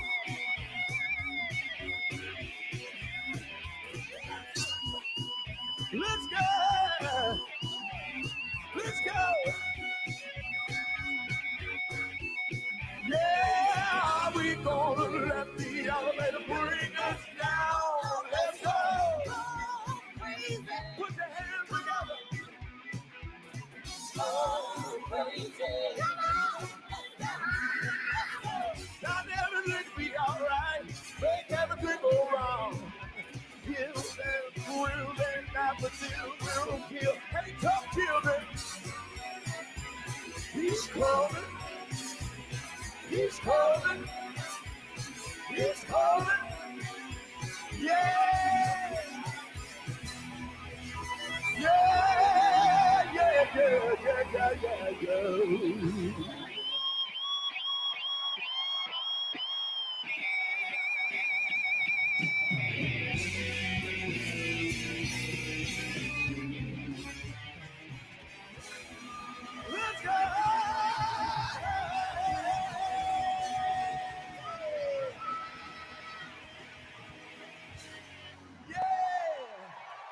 John Legend and Sheila E. Let's go crazy, performing a tribute there to Prince. Why Prince? Well, it's because Kamala Harris and Doug Emhoff can both agree on the fact that they love Prince. And also because Prince comes from a certain great state where our future vice president hails from. What an incredible performance at the DNC 2024 in Chicago. John Legend and Sheila E. That was incredible. I just want to say I feel so motivated after tonight. It's like never been more clear that if Kamala Harris and Tim Walz are elected this November, they're going to protect our freedoms. The freedom to read whatever books you want. The freedom to work one job and afford your rent. And Kamala Harris and Tim Walz will protect your freedom to start a family on your own terms. And if you ask me, that is something worth fighting for. So guys, let's do it. It's time. Let's nominate the next Vice President of the United States, Minnesota Governor Tim Walz. And to take us there, please welcome to the stage, Minnesota Senator Amy Klobuchar.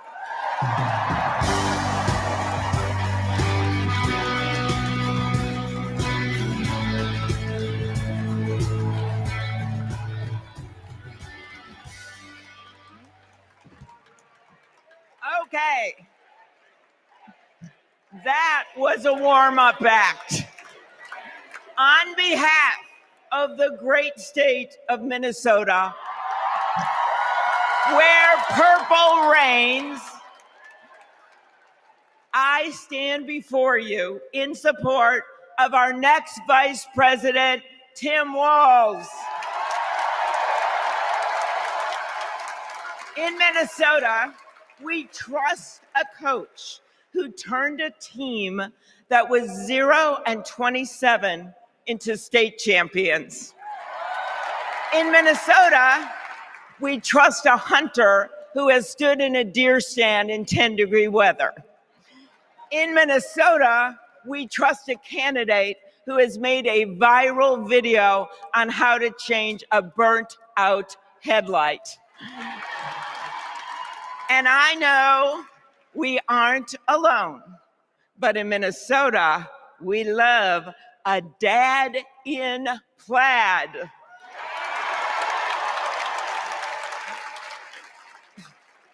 So Tim and I go way back. He taught high school right down the road from where my husband John grew up. My mother-in-law even brought him and Gwen a Parmesan chicken dinner when their son was born.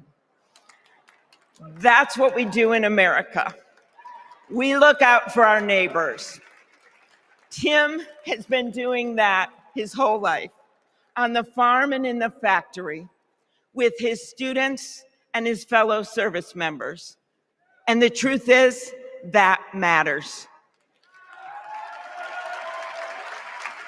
Who better to take on the price of gas than a guy who could pull over to help change your tire? Who better to serve our nation than a guy who has served in uniform?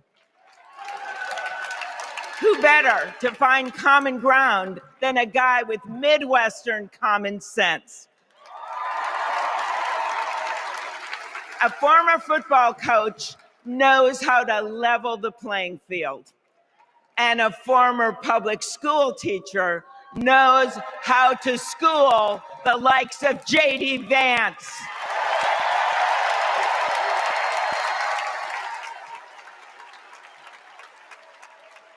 What you've done with your life matters, and what you do with power matters too. Tim has delivered paid leave, school lunches, and the biggest tax cut in Minnesota history. A Democrat from a red district in a purple state, Tim has brought Minnesota together. And together with Vice President Kamala Harris, I know he will do the same for our nation. America, there is so much that we share, so much that connects us. Way up north in Minnesota, out of Lake Itasca, flows the Mississippi River. It starts small and it grows wider. It flows down to Wisconsin and to Iowa. It goes down to Illinois and to Missouri. It goes to Kentucky and Tennessee. It goes to Arkansas, and it goes way down to Mississippi. And then it goes all the way down to New Orleans, Louisiana, where the spirit of our nation's resilience abounds. So let us commit here and now to cross the river of our divides to get to a higher ground. And let us join together to elect Kamala Harris and Tim Walz.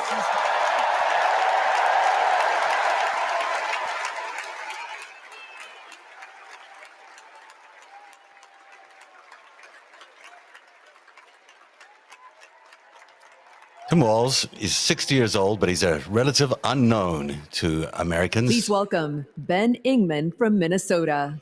Which is why we're learning a lot about him tonight at the DNC 2024 in Chicago. Tim Walz is the kind of guy you can count on to push you out of a snowbank. I know this because Tim Walz has pushed me out of a snowbank. I grew up next door to the Walzes in Mankato. Mr. Walz was also my geography teacher and my coach. Not for high school football, but for 7th grade basketball and track. So what was a high school football coach doing, coaching 7th grade basketball and track? Well, there was a kid in the high school who couldn't afford to pay for lunch, and he ran up a lot of debt. And Tim and Gwen decided they'd help pay it off. They started calling around the district to see if there were any positions they could fill to make a little extra money, and that's how he wound up coaching us 7th graders. That's right. Coach Walz got us excited about what we might achieve together. He believed in us, and he helped us believe in each other. And his leadership stuck. That track team went on to win a state title, just like the football team. That's right. Speaking of which, come on out, Scarlets. Yeah.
You know, all this got me thinking about the kinds of leaders we need. We want the people in charge to be genuine, compassionate, and trustworthy. The thing is, there are people in our neighborhoods who fit this description. The kind of people who display quiet leadership by helping kids pay for their lunches, by bringing teams together to believe in each other. And when we're stuck in the snow, they push us out. Well, in my neighborhood, we always wish that people like that would run for office.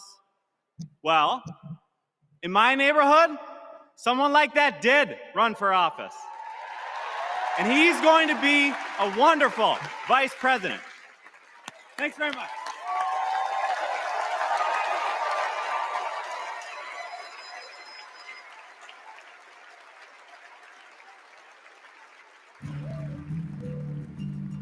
Out here in the wide open spaces, we are reminded of the values we share: a commitment to community, country, and standing up for what's right.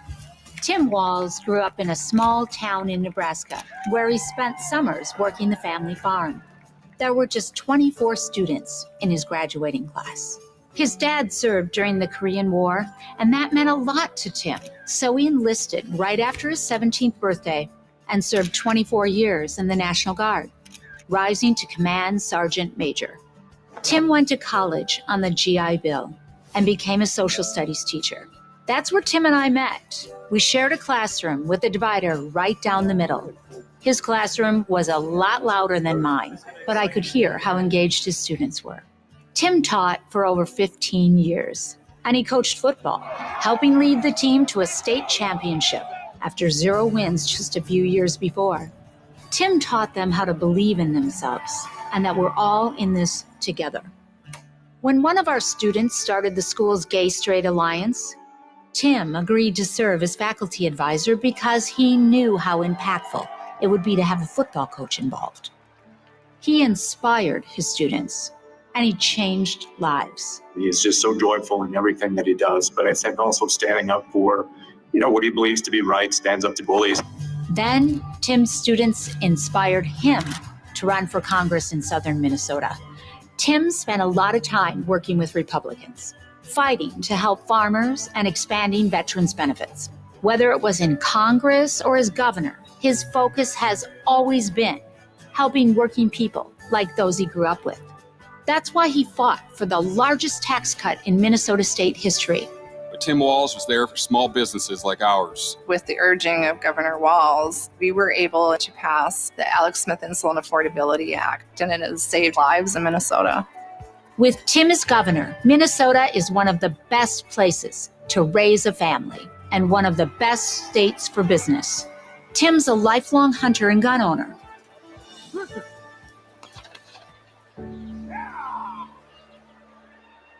But after the Sandy Hook school shooting, he knew that we had to do something. So he's fought for background checks and red flag laws. But of all the things he's done, Tim loves being a dad. We struggled to have kids, and fertility treatments made it possible. There's a reason our daughter is named Hope.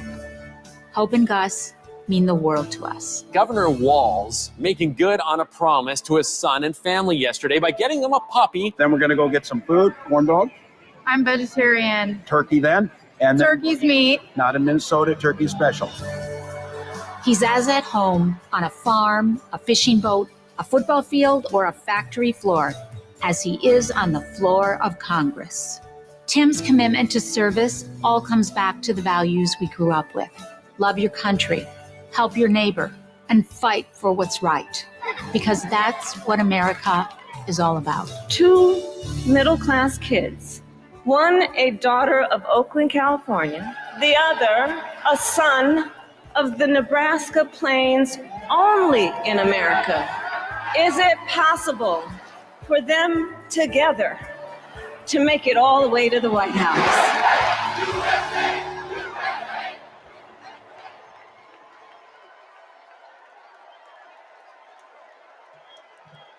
Please welcome the Democratic nominee for Vice President, Governor Tim Walz.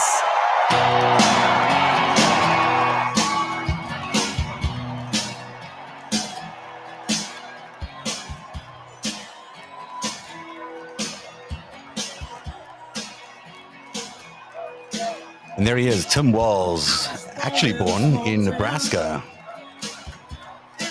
Small town called West Point.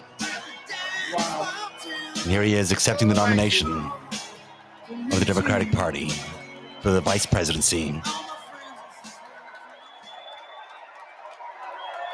Thank you.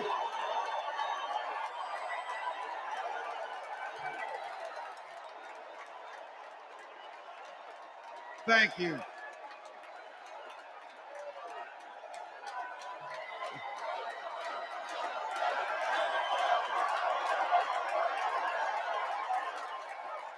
Wow. Well, thank you. Thank you, first of all, to Vice President Harris.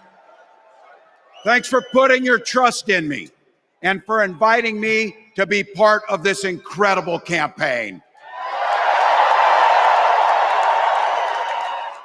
And a thank you to President Joe Biden for 4 years of strong, historic leadership.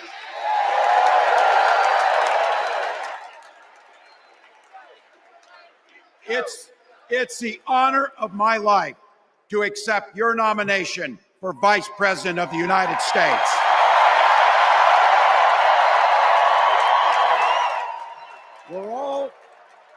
We're all here tonight for one beautiful, simple reason. We love this country. So thank you to all of you here in Chicago and all of you watching at home tonight. Thank you for your passion. Thank you for your determination. And most of all, thank you for bringing the joy to this fight.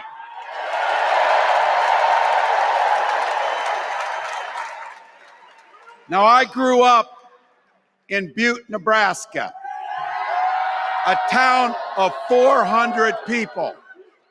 I had 24 kids in my high school class, and none of them went to Yale.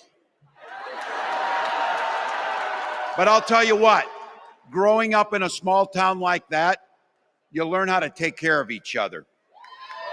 That family down the road, they may not think like you do. They may not pray like you do. They may not love like you do, but they're your neighbors. And you look out for them, and they look out for you. Everybody belongs, and everybody has a responsibility to contribute. For me, it was serving in the Army National Guard. I joined up 2 days after my 17th birthday, and I proudly wore our nation's uniform for 24 years. My dad, a Korean War era Army veteran, died of lung cancer a couple years later. He left behind a mountain of medical debt. Thank God for Social Security survivor benefits.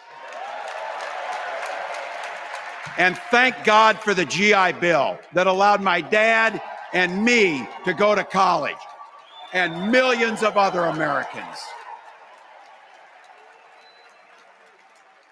Eventually, like the rest of my family, I fell in love with teaching. Three out of 4 of us married teachers. I wound up teaching social studies and coaching football at Mankato West High School. Go Scarlets! We ran a 44 defense. We played through to the whistle on every single play, and we even won a state championship. Never closed the yearbook, people. But it was those players and my students who inspired me to run for Congress. They saw in me what I had hoped to instill in them, a commitment to the common good, an understanding that we're all in this together, and the belief that a single person can make a real difference for their neighbors. So there I was, a 40-something high school teacher with little kids, 0 political experience, and no money, running in a deep red district. But you know what? Never underestimate a public school teacher. Never.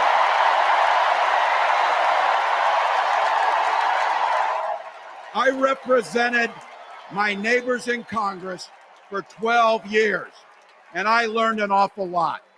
I learned how to work across the aisle on issues like growing the rural economies and taking care of veterans. And I learned how to compromise without compromising my values.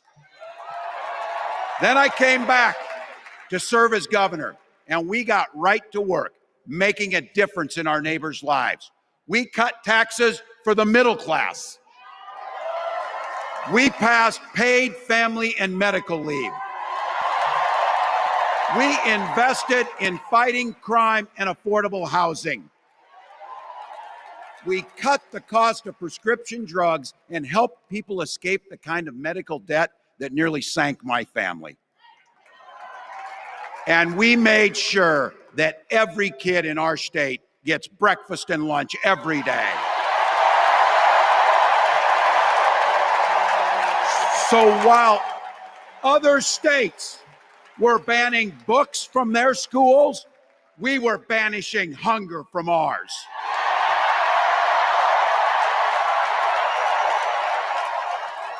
We also protected reproductive freedom because in Minnesota, we respect our neighbors and the personal choices they make. And even if we wouldn't make those same choices for ourselves, we've got a golden rule. Mind your own damn business.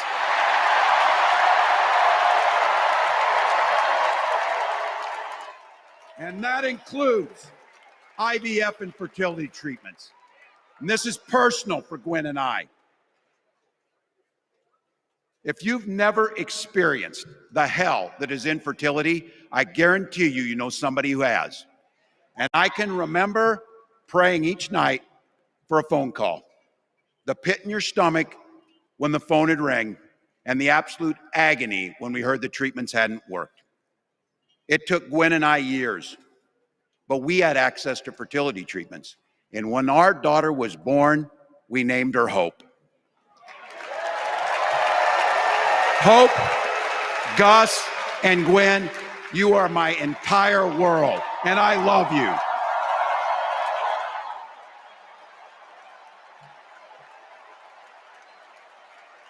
I'm letting you in on how we started a family because this is a big part about what this election is about. Freedom. When Republicans use the word freedom, they mean that the government should be free to invade your doctor's office. Corporations free to pollute your air and water. And banks free to take advantage of customers. But when we Democrats talk about freedom, we mean the freedom to make a better life for yourself and the people that you love. Freedom to make your own healthcare decisions. And yeah, your kids' freedom to go to school without worrying about being shot dead in the hall. Look, I know guns. I'm a veteran. I'm a hunter. And I was a better shot than most Republicans in Congress, and I got the trophies to prove it. But I'm also a dad. I believe in the Second Amendment, but I also believe our first responsibility is to keep our kids safe.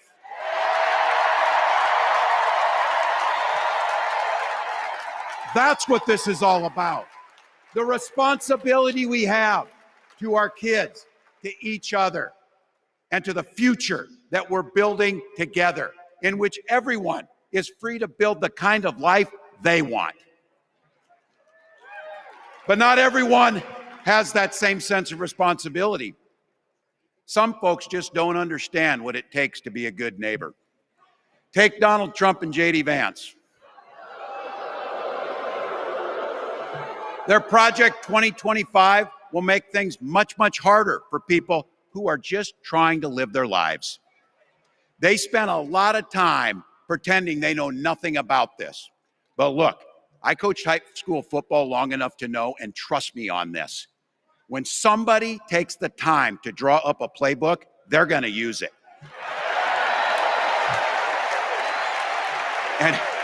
And we know if these guys get back in the White House, they'll start jacking up the costs on the middle class.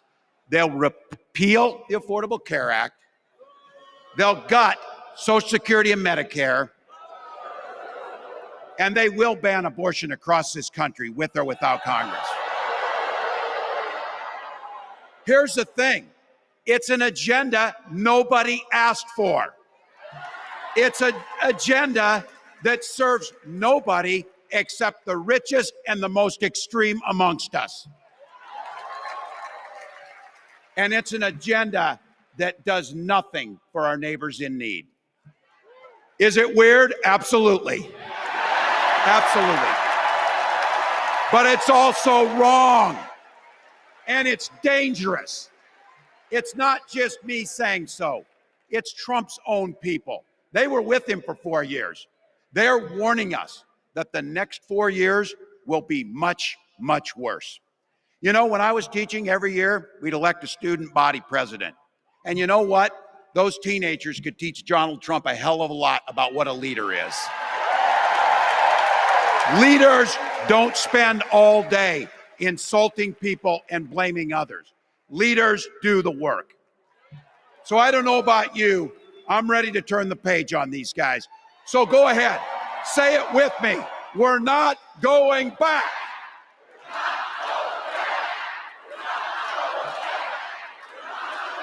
We've got something better to offer the American people.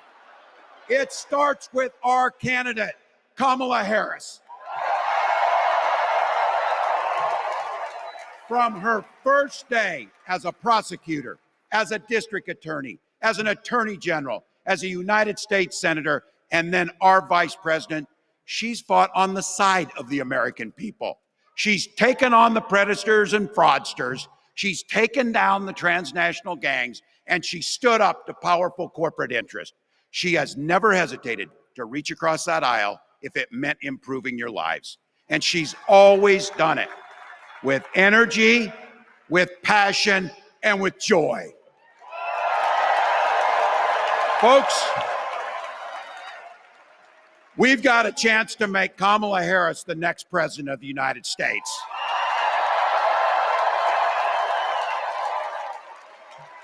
But I think we owe it to the American people to tell them exactly what she'd do as president before we ask them for their votes. So here, this is the part, clip and save it and send it to your undecided relatives so they know. If you're a middle-class family or a family trying to get into the middle class, Kamala Harris is going to cut your taxes. If you're getting squeezed by prescription drug prices, Kamala Harris is going to take on Big Pharma. If you're hoping to buy a home, Kamala Harris is going to help make it more affordable. And no matter who you are, Kamala Harris is going to stand up and fight for your freedom to live the life that you want to lead.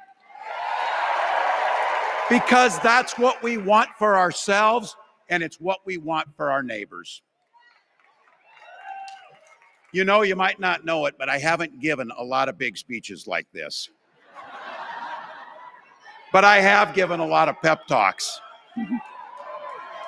So let me finish with this, team.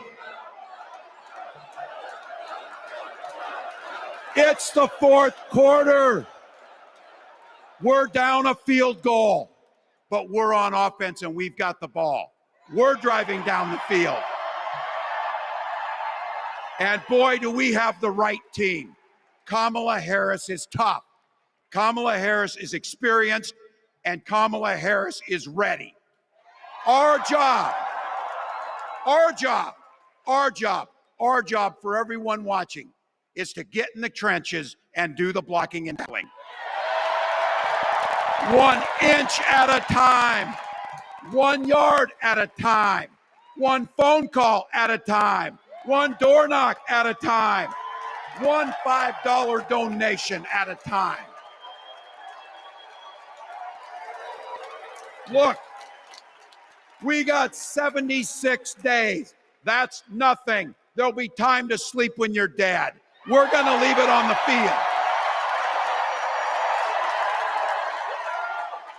That's how we'll keep moving forward. That's how we'll turn the page on Donald Trump. That's how we'll build a country where workers come first. Healthcare and housing are human rights. And the government stays the hell out of your bedroom.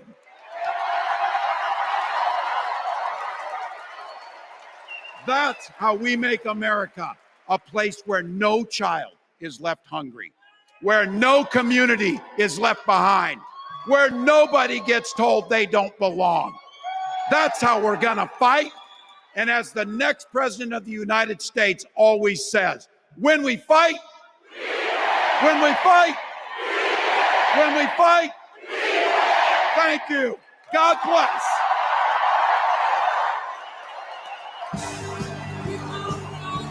Tim Walz, the next Vice President of the United States of America there, we hope. Accepting the nomination of the Democratic Party to be their VP nominee in 75 days and one wake up, we will find out if he and Kamala Harris succeed. That's Tim Walz's wife, Gwen, who shared with everyone today his love of flannel shirts. It's his very exuberant son who has been performing in the crowd all day. What a remarkably decent speech by a remarkably decent man. That is what tonight has all been about. As Oprah Winfrey said, it's about values and character. That is what matters the most. It's about decency and integrity. And that is what matters most. And that is what the DNC wants you to take home from tonight's third night of the Democratic Party convention in Chicago. As if tonight wasn't big enough, featuring people like little Bill Clinton, Oprah Winfrey, John Legend performing a tribute to Prince, and so much more. Tomorrow night's going to be one hell of a moment as Kamala Harris accepts the nomination to be the president of the United States for the Democratic Party, the first woman to accept, no, second woman to accept that nomination, and the first African-American woman to accept that nomination as well.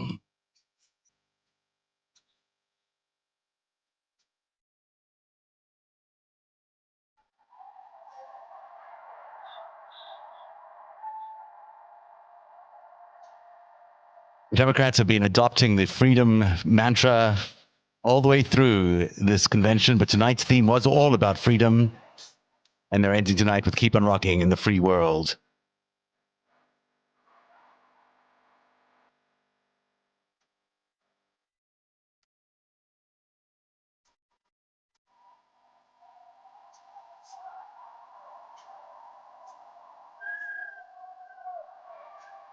Tim Walz, the 60-year-old unlikely VP nominee, the football coach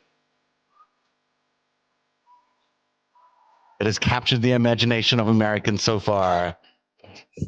The Friday Night Lights coach, as everyone has been calling him, exits the arena, the United Arena in Chicago and into another campaign event tomorrow. We're going to leave it there. Thanks very much for joining us tonight on Narrative, as we've been covering 3 days now of what has turned out to be a remarkable election campaign convention for the Democratic Party. We will be back tomorrow night for the 4th night, which will include, as I said, Kamala Harris's acceptance of the nomination in what will be an absolutely historic night. We hope you'll join us then. Until then, we wish you a very, very good night. And thank you for watching Narrative tonight as we continue the Narrative Odyssey. One day, you'll tell the story of autocrats, crooks, and kings who came for our freedom.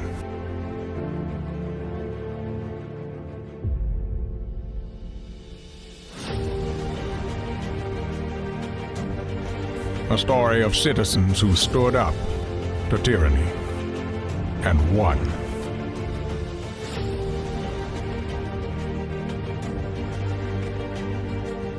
The people prevailed and renewed an old vow to a more perfect union. And that was just the beginning. The story continues. Narrative,